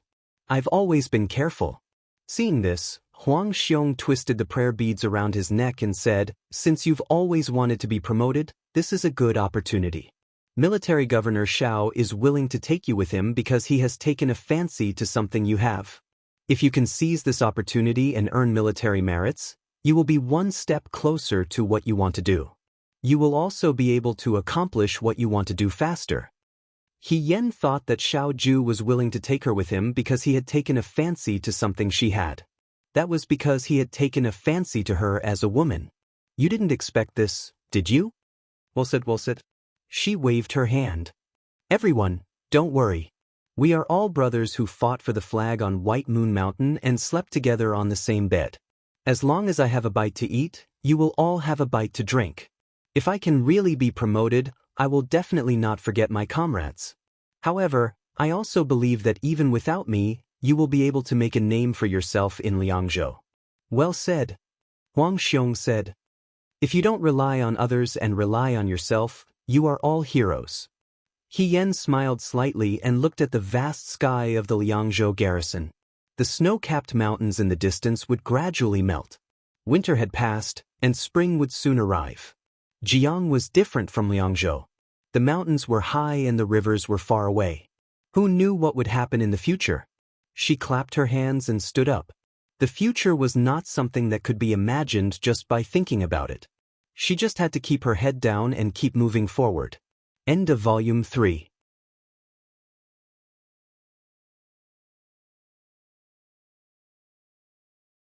Chapter 129. It would take almost a month to travel from Liangzhou to Jiang City. After the new year, spring arrived. They traveled all the way south. The closer they got to Jiang, the warmer the weather became. By the time they were almost there, the wildflowers by the roadside had bloomed, and the swallows had started to build their nests. Spring had really arrived. Outside Jiang City, Qi Wu drove a carriage over and said, "Young master, this is the best carriage you can buy in this area." The carriage looked very luxurious. It was wrapped in fine peacock green silk, and the white gauze inside swayed slightly. It was very spacious and comfortable to sit in. He Yan was tired after riding for so many days. He Yan was very satisfied to be able to relax. However, Lin Shuanghe was still very picky. "That's it? I wouldn't even look at something like this in Shuajing. The wood is too inferior. Didn't I say to pick the most expensive one?" Qi Wu said, "This is already the most expensive one." He Yan looked at Lin Shuanghe and sighed in his heart. After so many years, this young master's style of living and enjoying life had not changed at all. He Yan could not understand why Xiao Ju had to bring Lin Shuanghe along when she went to Jiang. Wasn't she dragging him down? He Yan was not the only one who could not understand. Lin Shuanghe was also puzzled. Before he left, he confirmed in every possible way, "Are you sure you didn't say anything wrong? You want to bring me along to Jiang?" Xiao Ju said, "I'm sure. But because we need a housekeeper." "A housekeeper?" Lin Shuanghe was angry. "Have you seen a housekeeper as charming as me?" Xiao Ju sized him up. "I've seen one now." Although Lin Shuanghe said that, he also wanted to go out with Xiao Ju to see the world. He had never been to Jiang, but he heard that the girls there were all beautiful. Wouldn't it be a pity if he did not see them once in his life? Therefore, he just grumbled a little and agreed to go with them. They did not pay attention to anything else during their journey. However, now that they were about to reach Jiang City, they had to dress up properly. After all, they were no longer Xiao Huijin and He Yan. They were Hu Province's wealthy young master Qiao Huanqing and his newly married wife Wen Yuyen, as well as their guards Qi Wu and Fei Nu, and housekeeper Lin Shuanghe. Slave Fei took out the communication token and looked at the city gate of Jiang in the distance. He said, "Young master, once we enter the city and find an inn to settle down, we still need to buy 2 maidservants. It's impossible for a wealthy young master and young mistress to travel without even bringing a servant girl with them. They had to take care of their own food, clothing, and daily necessities. Let alone Cui Yuji, no one would believe it." "By maidservants?" Lin Shuanghe said, "I'll go too. I know how to pick girls." Xiao Ju did not bother to pay attention to him. She only instructed Fei Nu, "Find the younger ones. Let them go home after we're done with Jiang." Fei Nu agreed. Qi Wu and Fei Nu drove the carriage outside. The carriage slowed down and slowly arrived at the Jiang city gates. Fei Nu handed the pass to the guards at the city gates. The guards looked carefully at the black words on the pass and suddenly became respectful. "So you're Cui Zhongqi's family. Please enter." Lin Shuanghe asked, "Is Cui Yueji's status in Jiang very high? I heard that he grew up with Princess Mengji. He's loyal and capable. The princess trusts him a lot," He Yan answered. Lin Shuanghe asked curiously, "How did you know?" He Yan replied, "I heard it from someone." Xiao Ju glanced at her but did not say anything. He Yan had never been to Jiang, but she had heard some things about the people and things in Jiang. It was because her master, Lu Buwang, came from outside Jiang City and had told her many anecdotes about Jiang. After hearing a lot, she also yearned for Jiang. However, it was troublesome to travel between the territories of the vassal kings. She did not expect that she could take advantage of Xiao Ju to come and take a look at the Shui city that Lu Buwang mentioned. It was really interesting. Jiang City was a beautiful city. Thousands of households were connected, and trade was prosperous. There was a canal outside the city where merchant ships gathered. Jiang was rich in silk, satins, and tea leaves that flowed along the Yuyang River to Yangzhou. It could be said that thousands of boats sailed like the wind. There were large and small rivers in the city. Small boats could be seen under bridges everywhere. The bows of the boats were filled with fruits and small things. This was the Shui city of Jiang. The people of the Central Plains had never seen such a scene. He Yan leaned on the carriage and looked out, clicking her tongue in wonder. Lin Shuanghe sighed and said, "Jiang is really like what Wanderer said. It's really a fairy-like place." No wonder it's easy to get out but hard to get in. If I came here, I wouldn't want to leave either. Look at the girls here. They're so beautiful and fresh. They're different from the girls in Shuajing City. He Yan was speechless. She thought, you didn't say that when you were in Shuajing City. She turned to look at Xiaoju again. Xiaoju was sitting in the carriage. He didn't seem to be interested in the bustling scene outside the carriage. He sat there lazily and his eyes were calm, without the slightest surprise. Commander-in-Chief, should we go find an inn first? She asked. What Commander-in-Chief? Lin Shuanghe immediately said, we're already in Jiang. You can't call me Commander-in-Chief, lest you expose yourself. He Yan asked, then what should I call you? Of course you should call me husband. When the word husband came out, He Yan and Xiaoju were shocked. Xiaoju's expression was even more indescribable. It was very interesting. She endured it, and after a while, she flicked her sleeves and said, you don't have to call me husband now. It would be weird to call him that in the future, okay? He Yan's heart was pained. This task seemed good, but he didn't expect it to be so difficult to carry out. It even required him to throw away his sense of shame. No wonder the exchange condition was to join the Southern Prefecture Army. Xiaoju said, let's find an inn first and settle down. Jiang was rich in resources, and it was prosperous. They didn't need to be picky when looking for an inn. Qi Wu picked a place that was closest to the city center. It was convenient for him to familiarize himself with the city. They first put down the heavier things on the carriage. Fei Nu walked over and said, young master, I just asked around. There's a restaurant nearby. The restaurant's lady boss will help to buy and sell servant girls for the rich families. If you're staying here today, you can go to the lady boss to look for help. Xiaoju nodded. He Yan hesitated for a moment and said, I won't go. They paused. Lin Shuanghe asked, young mistress, what's the matter? He Yan didn't have any other reason. He just couldn't bear to see other people sell their sons and daughters. Even though he knew that some children might not necessarily have a bad life after entering a rich family as a servant girl, he still felt uncomfortable in his heart. When he was in the army, he was harassed by the Chang people in the war-torn lands. It was common practice for the common people to sell their sons and daughters. If it was a son, it would be better. At most, they would be sold to other people as long-term workers.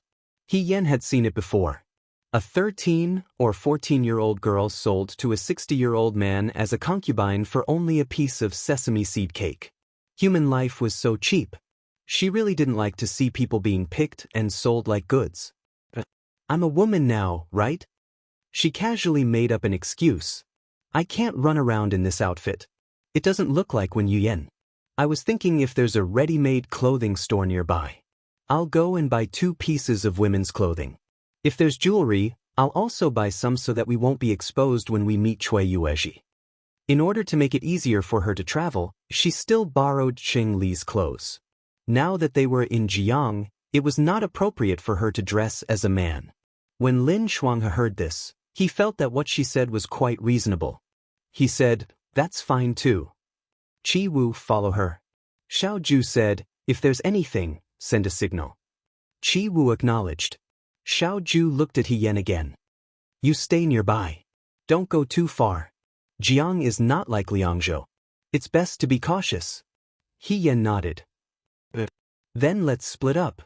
Lin Shuanghe waved his fan. Young mistress, remember to buy a few more beautiful clothes. When the time comes, we'll show them how beautiful the girls in the Central Plains are. Xiaoju said, shut up. The 3 of them went down the stairs of the inn and left. He Yan and Qi Wu were left alone. Qi Wu thought, Lin Shuanghe is wrong. He Yan is not a woman. No matter how he dresses up, he can't be beautiful. What's the point? Just as he thought of this, he saw He Yan looking at the mirror and pulling out the hairpin on her head. In an instant, her black hair fell to her shoulders. You? He Yan turned her head. I'm a man. It'll attract attention if I go to a ready-made clothing store to buy women's clothes. Let your hair down first. What do you think? She asked Qi Wu. How do I look now? Qi Wu. It's okay. He muttered in his heart, why didn't I realize that Yen actually looks like a woman? I thought that he would be difficult to look at if he dressed up as a woman. Now that this guy let his hair down, he really does look like a woman. No wonder the young master chose him to go with them. Let's go, Chiwu said. Let's take a walk around the area while it's still bright. The two of them went out together. Jiang City was located further south than Liangzhou City, so the weather was much warmer. Now that it was spring, the sun was slightly peeking out, warming people's bodies. The willow trees emitted a soft green color, and the spring scenery was boundless. The sound of hawkers hawking their wares could be heard everywhere. The people of Jiang originally relied on fishing for a living. Their culture was warm and open, and everyone was hospitable. When they passed by a fruit vendor, he saw that Yen was looking at a few fruits. He insisted on stuffing a few fruits into Yen's arms and said, "Young mistress, take it. It's free. You can have a taste." Chi Wu. He was actually called young mistress? His disguise was too good. Yen took the fruits with a smile and handed them to Chi Wu. He said, Jiang City is really good. No wonder Lu Buwang's tone was full of nostalgia when he mentioned Jiang back then. Thinking of Lu Buwang, Yen was a little worried. Now that she was staying with Xiao Ju, how could she find a suitable reason to go out of the city to look for Lu Buwang's traces? Moreover, Lu Buwang had said it vaguely at that time.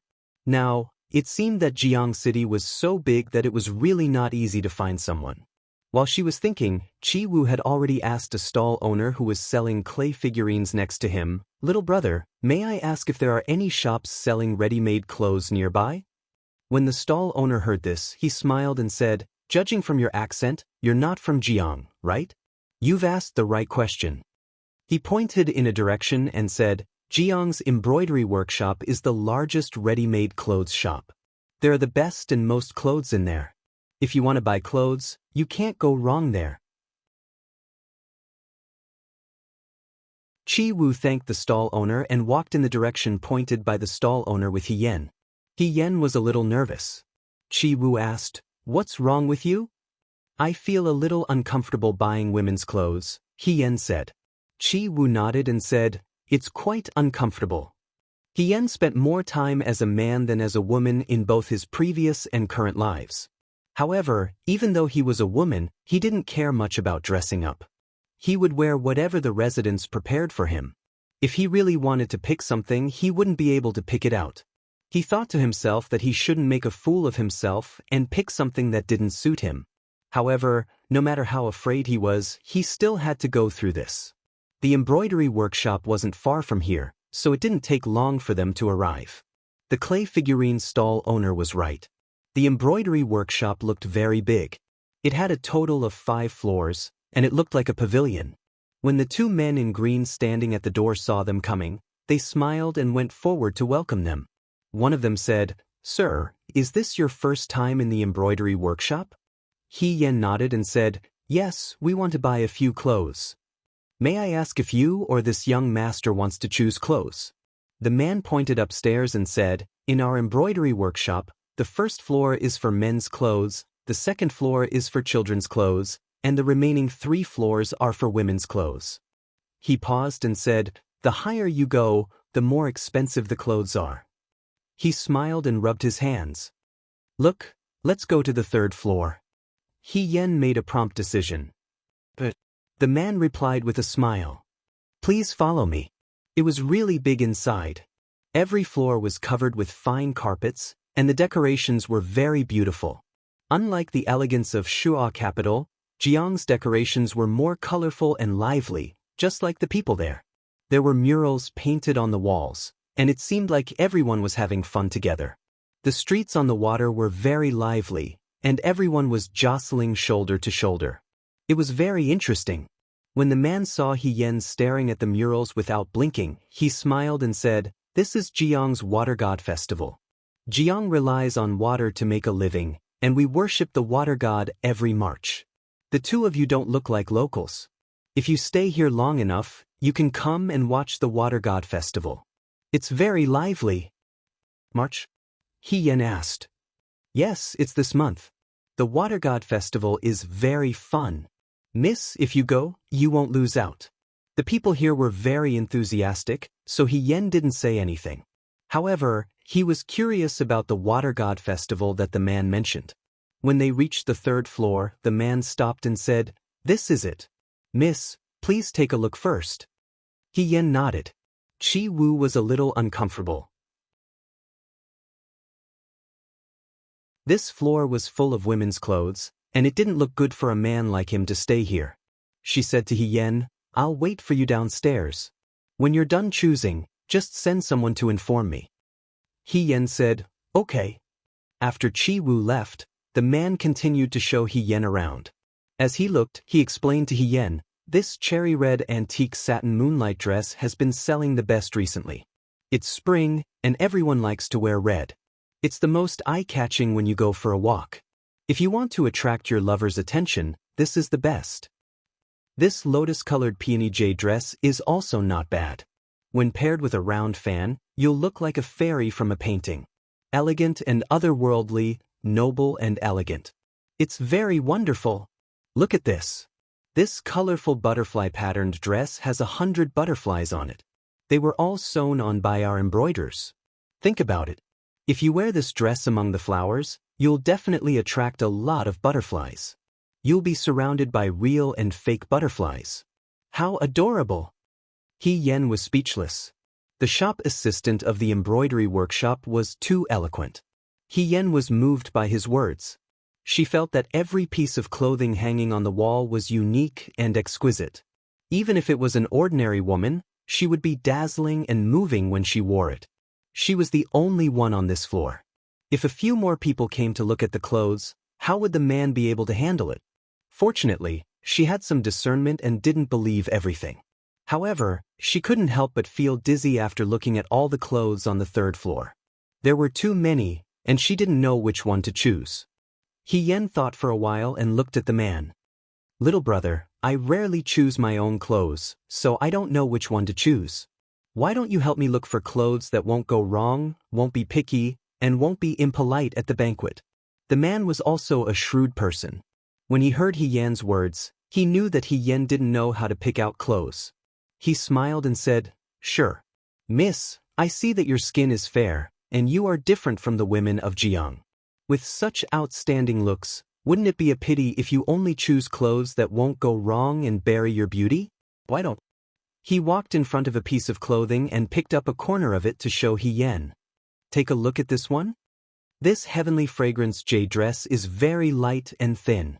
It feels very delicate to the touch. The color is aqua blue, and it suits your skin very well. The style is simple and elegant, but if you wear it to the banquet, you definitely won't be impolite. There is only one piece of this dress left. If you like it, why don't you choose this one?" Yen walked in front of the dress. Compared to the previous ones, this dress looked much simpler. It wasn't as fancy, and it felt very comfortable to the touch.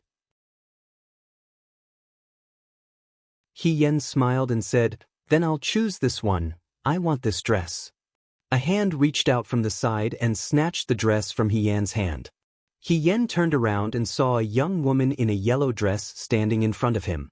She had an almond-shaped face and peachy cheeks, and her beauty was like a hibiscus. However, her skin was slightly darker, and her figure was excellent. She was also quite tall. She didn't even look at Yen. It was as if Yen didn't exist in front of her. Behind her were two maidservants dressed in green. One of them said, "Why are you still in a daze? Why didn't you greet our young lady when you saw her?" The man was stunned. He quickly bowed and greeted, "Eldest young lady Yen." The woman called eldest young lady Yen snorted in response. The man turned around again and wiped his sweat. He said to Yen, "Miss, why don't you choose another piece?" Even a fool would understand what was going on. No matter where and when, there was no lack of people who relied on their family background to run rampant without fear. The man was innocent. Yen didn't want to make things difficult for him. Moreover, it was just a piece of clothing. He smiled and said, "It's fine. I'll choose another one." "I'm sorry." The man turned his back and said in a low voice, "Eldest young lady Yen usually doesn't come to our ready-made clothing store. Even if she comes, she won't go to the third floor. I don't know what happened today, it's fine. He Yen gave him a reassuring look. There's no need to explain. I understand. Thank you, thank you. The man walked to eldest young lady Yen and smiled. Eldest young lady Yen, do you need me to choose clothes for you? Who are you to choose for me? Eldest young lady Yen said disdainfully, go and choose for others. I don't need your guidance. The man retreated to the side hesitantly and returned to He Yen.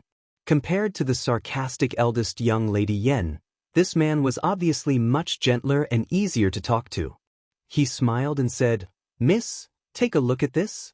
This Su-embroidered pipa dress is pinched at the waist. The sleeves are also very wide. When you wear it, you feel like you're walking in the clouds. It's also extremely beautiful. The color is also pear blossom white. When you wear it, you will definitely have smooth skin and jade bones. You will be seductive. He Yen couldn't help but laugh when she heard that. This man was selling clothes, so be it. Why was he praising people so easily? It made her feel embarrassed. He Yen looked at the dress and felt that it was not bad. She said, then this one will do. As soon as she finished speaking, the maidservant beside eldest young lady Yen reached out and pulled the dress that He Yen pointed at over. She said, our eldest young lady wants this too. Again? He Yen frowned slightly.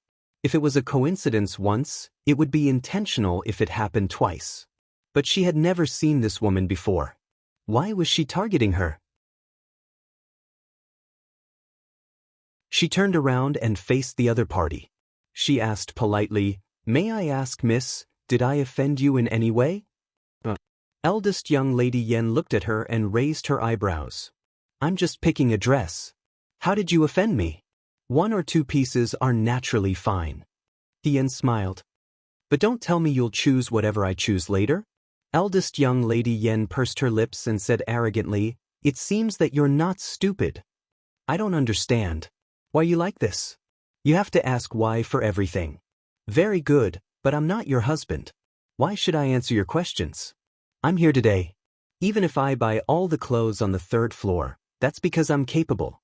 If you're not convinced, you can buy them too. There are so many clothes. There will definitely be one that I don't want. However, she sized up He Yen and said disdainfully, look at you. You don't look like you can afford much. He Yen was wearing Cheng Li's plain clothes. The material wasn't bad, but she had been on the road for days and was travel-worn. She also came from the inn and didn't have time to change her clothes. In the eyes of others, her head and face were covered in dirt, and she looked poor. What kind of luck did she have? She could even meet such an arrogant young lady when she came out to buy clothes. He Yen had always been simple and violent when dealing with men. Even if she was not convinced, she would at most fight. However, women were different. She could not beat up a lady on the street. The embroidery workshop is not owned by you. He Yen said patiently, I just want to buy some clothes. Please don't cause trouble. It would have been fine if she did not say this. Once she said this, the woman was like a cat whose tail had been stepped on. All her fur stood on end. She narrowed her beautiful eyes and said in a sharper voice, cause trouble? You actually said that I'm causing trouble? Where did this country bumpkin come from? It's fine if you don't know me, but you're even full of filthy words. You want to buy clothes? Look at your shabby appearance. Can you afford it? He Yen, young madam. A voice interrupted. He Yen turned around. He did not know when Xiao Ju and Lin Shuanghe had found their way here. Qi Wu and Fei Nu were behind them. There were also 2 young ladies dressed in pink who stood timidly at the side. Xiao Ju walked forward. The Ji Yang women were beautiful and bold, while the men were masculine and powerful. A handsome, elegant, and charming young man like him was really rare. Young Madam Yen stared blankly at him. Xiao Ju stared at her for a while. Suddenly, she curled her lips and leaned close to He Yan's ear. Her voice was very low, but it was just enough for the people around to hear. What's the matter, madam?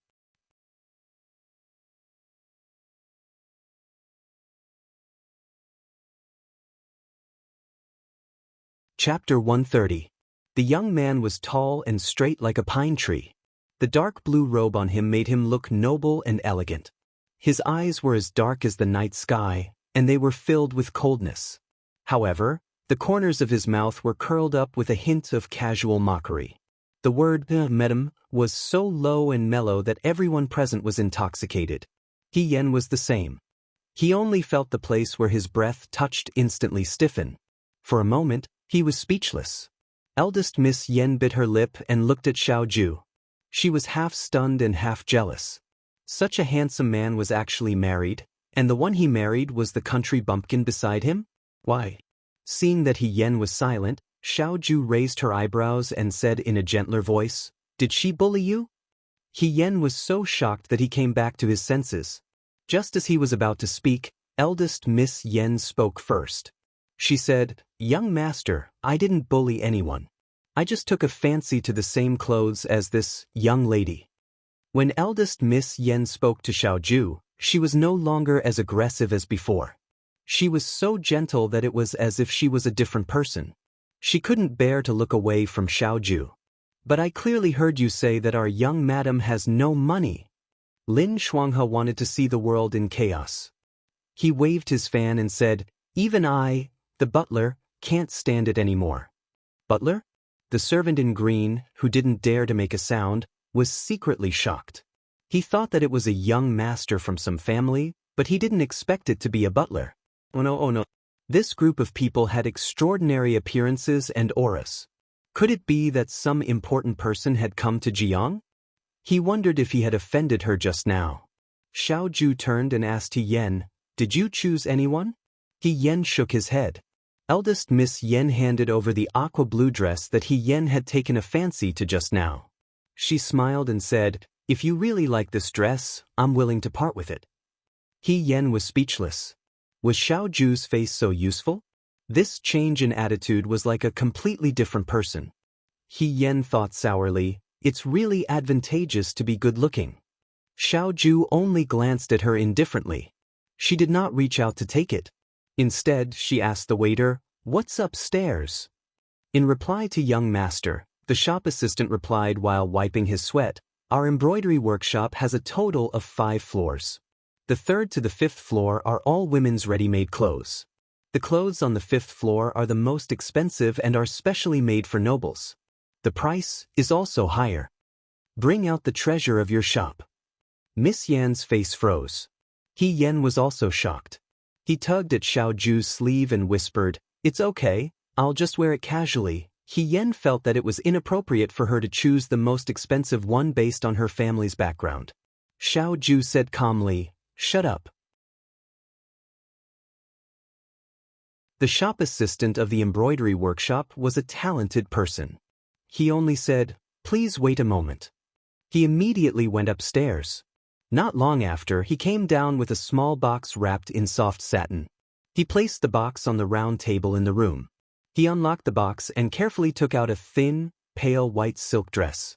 The pattern of the dress was not complicated. It was not as flashy as the one just now.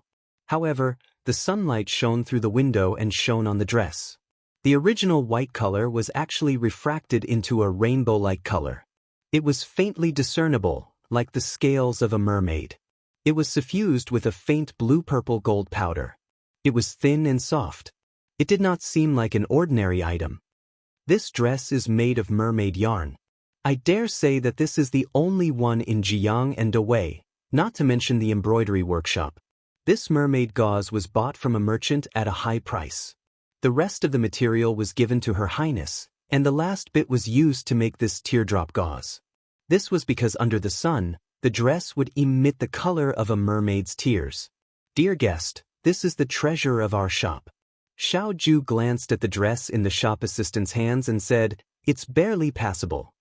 He Yen felt that there was no need for so many fancy words. Wasn't it just a dress? What mermaid yarn? It was as if mermaids really existed in this world. It was just a gimmick. How could anyone believe it? "How much is it?" Lin Shuanghe asked. The shop assistant stretched out a finger and said, 100 gold. 100 gold? He Yen was surprised. Why don't you just rob a bank? 100 gold for a dress. This was too extravagant. She had not been so extravagant when she was a rich young master or madam in her previous life. The shop assistant smiled and said, "Madam, don't underestimate this dress. Other than looking good, it is also a treasure. It can be used for self-defense. It is invulnerable and impervious to fire and water. 100 gold for a dress is a little expensive, but 100 gold for a treasure is already very cheap.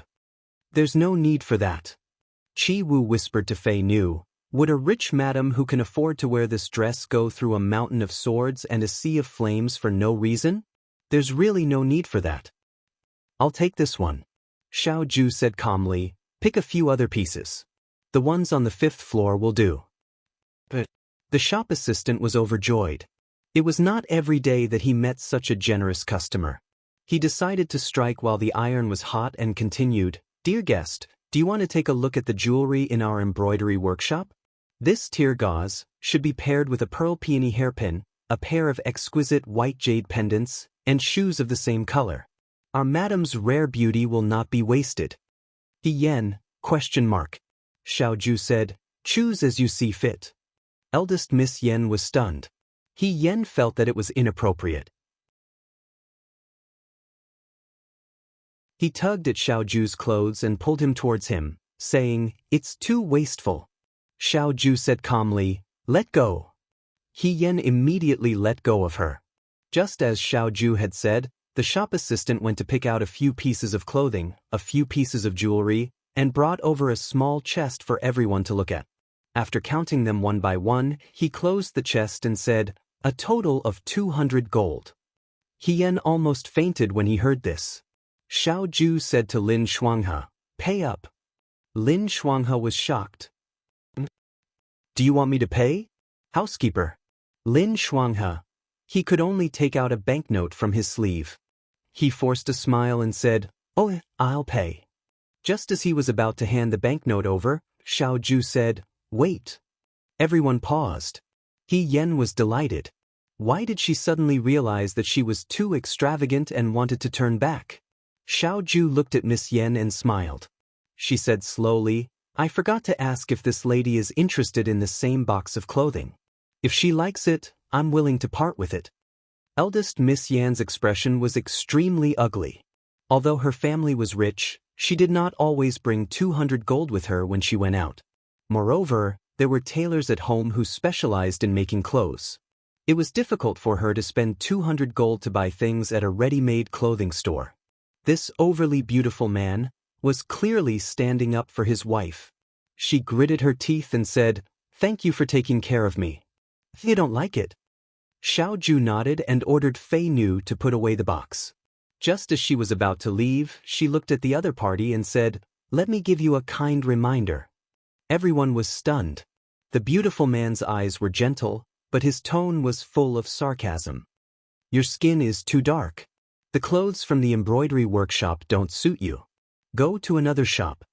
When they reached downstairs, Lin Shuanghe was still holding his stomach and laughing nonstop.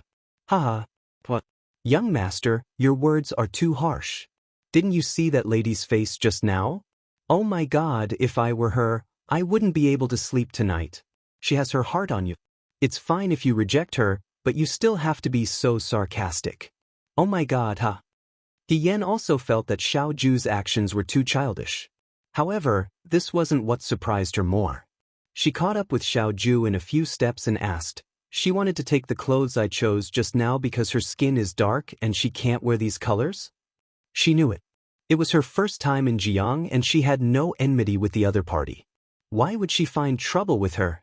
Later, when she heard Xiao Ju say this before she left, she realized that perhaps the shop assistant had said, "fair skin," when he was introducing the ready-made clothes to her, which made Miss Yen unhappy.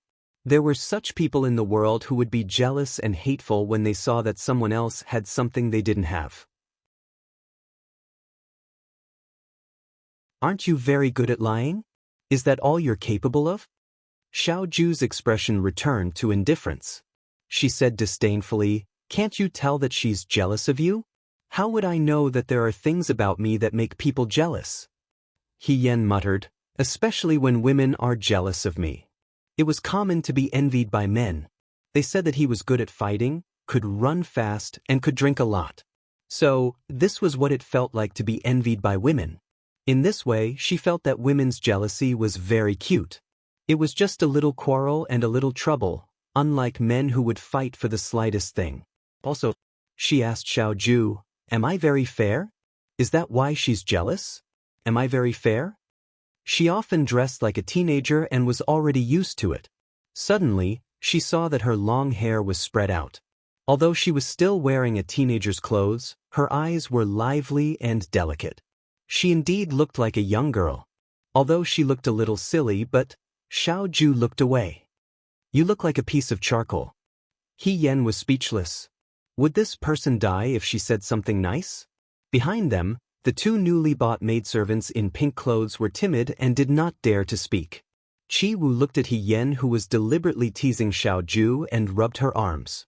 She could not help but say to Fei Nu, "This He Yan, isn't it too fast for him to get into character? Look at him now, he's simply treating himself as a woman. I'm getting goosebumps. It's strange that he's acting like this." Fei Nu said, "See no evil, hear no evil." When they returned to the inn, the two maidservants first looked at He Yan. One of them said timidly, "Madam, we'll go upstairs to tidy up your room first. Please wait for a while before coming up." He Yan said. When the two maidservants went upstairs, He Yan asked, "These are the maidservants you bought. They're too young." The two maidservants looked at most 12 or 13 years old. He did not know if it was because they were that old or because they were too thin and weak, but they looked exactly the same. They were a pair of twins.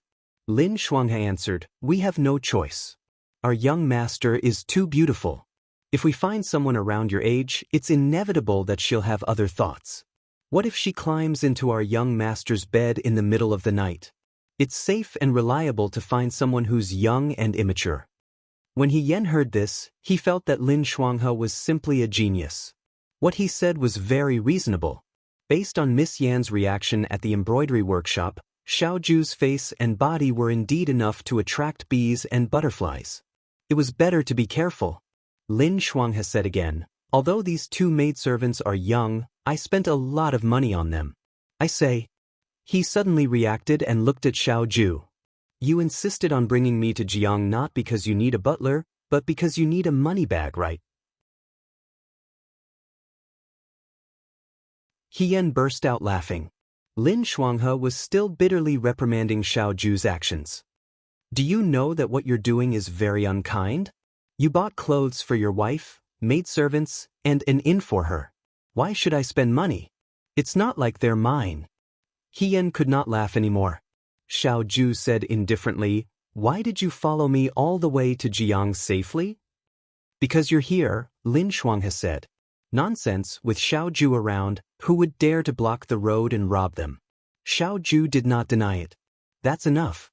Protection fee." Lin Shuanghe said, Protection fee?" He said, "Xiao." Xiao Ju gently shushed him and looked at the box outside. She raised her eyebrows and said, "Go and move the things, Butler Lin." Lin Shuanghe had never won against Xiao Ju when it came to talking. He snorted, took out a few round things from his sleeve, and stuffed them into He Yan's hands. He Yan was puzzled. "What are these?" "I bought rouge and powder for my wife." Lin Shuanghe's attitude towards He Yan was very good. He said, "When we came to find you after buying the maidservants, we already met Cui Yueji's people. The Cui family had already arranged for the guards at the city gate. When they saw Qiao Huanqing's pass, they reported to them that we might have to stay at the Cui residence tonight. After thinking about it, you still need these." He Yan stared at the rouge and powder box in his hands and frowned. This was too difficult for her. "I'm going to move the things." Lin Shuanghe waved his hand and leaned close to He Yan. He whispered, "Younger sister He, dress up well. Let those blind people see how beautiful you are. I have high hopes for you. Tonight, you will be the most beautiful pearl in Jiang City." He Yan. "Thank you so much." A young maidservant's crisp voice came from the corridor. "Madam, young master, we have finished tidying up the room. You can come in now." Xiao Ju said, "Let's go." He Yan put away the rouge and powder and walked upstairs with Xiao Ju. When they reached the door of the room, they stopped and asked hesitantly, "You're going in too?" Although they were husband and wife in name, but were they going to stay in the same room? She still had to change her clothes. That was not good. Xiao Ju looked at her as if she was looking at an idiot. After a while, she said, "I'm going to Lin Shuanghe's room. Call me when you're done." Yan. She entered her room. The two maidservants retreated to the sides and looked at her with their grape-like eyes, carefully waiting for her orders. Yan could not stand the maidservants' gazes. She sat down and asked politely, "What are your names?" "My name is Cui Jiao." "My name is Hong Qiao." Yan nodded. "Good name. Cui Jiao, Hong Qiao. I'm a little hungry now. Can you go to the kitchen downstairs and help me make some snacks? I want them fresh out of the oven. Just keep an eye on them, okay?" The maidservants hurriedly nodded and said, "Okay, madam. We will go now." After Cui Jiao and Hong Qiao left, Yan breathed a sigh of relief. She was not used to being served by others. Looking at the clothes and jewelry in the box, she felt a headache coming on. After thinking about it, she decided to wash her face first and wash her deliberately thick eyebrows. Now that she was traveling with Xiao Ju, she did not deliberately darken her face to save time. She had covered her face for an entire winter in the Liang province guards, so her face was already white. There was clean hot water in the room. Yan washed her face, wiped it with a handkerchief, and sat down at the table. He did not know if it was because she was a year older, but Lady He's face was much more beautiful than a year ago. Her facial features were also more distinct. She used to be a charming little beauty, but now, the tackiness between her eyebrows had been washed away, and there was a trace of heroism and straightforwardness. Looking at her now, she was really quite attractive. She had seen too many men's clothes, so she was not used to seeing a woman's clothes. Yan picked up the wooden comb on the table and first combed her long hair. Her gaze fell on the pile of cosmetics that Lin Shuanghe had given her. Rouge and lipstick. How should she use it? She could not remember clearly. She had used it a few times when she was Madame He. After that, she had maidservants to serve her, so she did not need to do it herself. She really did not know where to start. She picked up the conch mayonnaise on the table. She would start with what she was familiar with. Yan moved her head closer to the mirror and began to seriously draw her eyebrows, one stroke at a time. She had just finished drawing one when someone knocked on the door. Yan opened the door with the conch mayonnaise in one hand. The moment he opened the door, he saw Xiao Ju. He stuffed the box into Yan's hands and said impatiently, "You forgot to bring your clothes." Yan slapped her head. Almost forgot. She did not even bring the clothes that were worth 200 gold taels, so why did she put on makeup? Yan said to Xiao Ju, "Thank you." Xiao Ju's gaze fell on her face. She was stunned and asked in disbelief, "What are you drawing?" Yan said, "My eyebrows. How's my skill?" The corners of Xiao Ju's mouth twitched. She was used to dressing as a man, so she naturally drew her eyebrows thick and thick. That was why she looked like a young man with sharp eyebrows and bright eyes. Now that her long hair was loose and her face was dressed as a woman, she naturally had to draw a woman's eyebrows. Yan drew the difference between a man and a woman. She drew her sharp eyebrows into curved eyebrows. Curved, thick eyebrows made it look as if there was an earthworm above her eyes. Moreover, it was the kind that was very fat. Xiao Ju could not bear to watch anymore. She grabbed Yan's arm and dragged her to the basin. She said coldly, "Wash it off." But Yan raised her head. "I think it's quite good." Xiao Ju looked down at her and sneered. "You think it's quite good? Okay," Yan said softly. "It's not very good." But so what? She was good at what she did for men, but she was clumsy when it came to women. She did not do it overnight. Where are the two girls? They went to the kitchen to prepare some food for me. Yan quickly washed the eyebrows that she had drawn just now and wiped them dry with a handkerchief. She was discouraged and decided to go all out. "I only know how to draw eyebrows like this. Why don't?" She opened her palm, revealing the conch shell in her palm. "You do it." She was just joking. She did not expect Xiao Ju to look at her and reach out to take it. He Yan was really frightened this time. Xiao Ju walked over to the window seat and saw that she was not moving. "Come here." He Yan instinctively walked over. He said again, "Sit down." He Yan sat down on the stool in front of her. However, she still felt that it was inconceivable. She asked, "Are you really going to draw for me?" Xiao Ju glanced at her uneasy face and pursed her lips. She said meaningfully, "Are you afraid?" "Afraid?" He Yan immediately sat up straight. "What's there to be afraid of? I'm just afraid that you won't be able to draw well." "I'm just boasting." Xiao Ju sneered. "You worry too much. Sit down." It was warm in Jiang in March. The sunlight shone in through the window and secretly climbed onto the young man's face. The handsome man, who was as pure as the spring moon, gently brushed her eyebrows with his slender fingers. He Yan felt a little uneasy. She had never thought that Xiao Ju would draw for her. She had never been so close to a man in her previous life. Even her husband, Su Zhiheng, would not do this when they were newlyweds. In the eyes of others, a man drawing for a woman would be seen as a femme fatale and indulging in beauty. However, when Xiao Ju seriously drew for her eyebrows, she was mesmerized for a moment.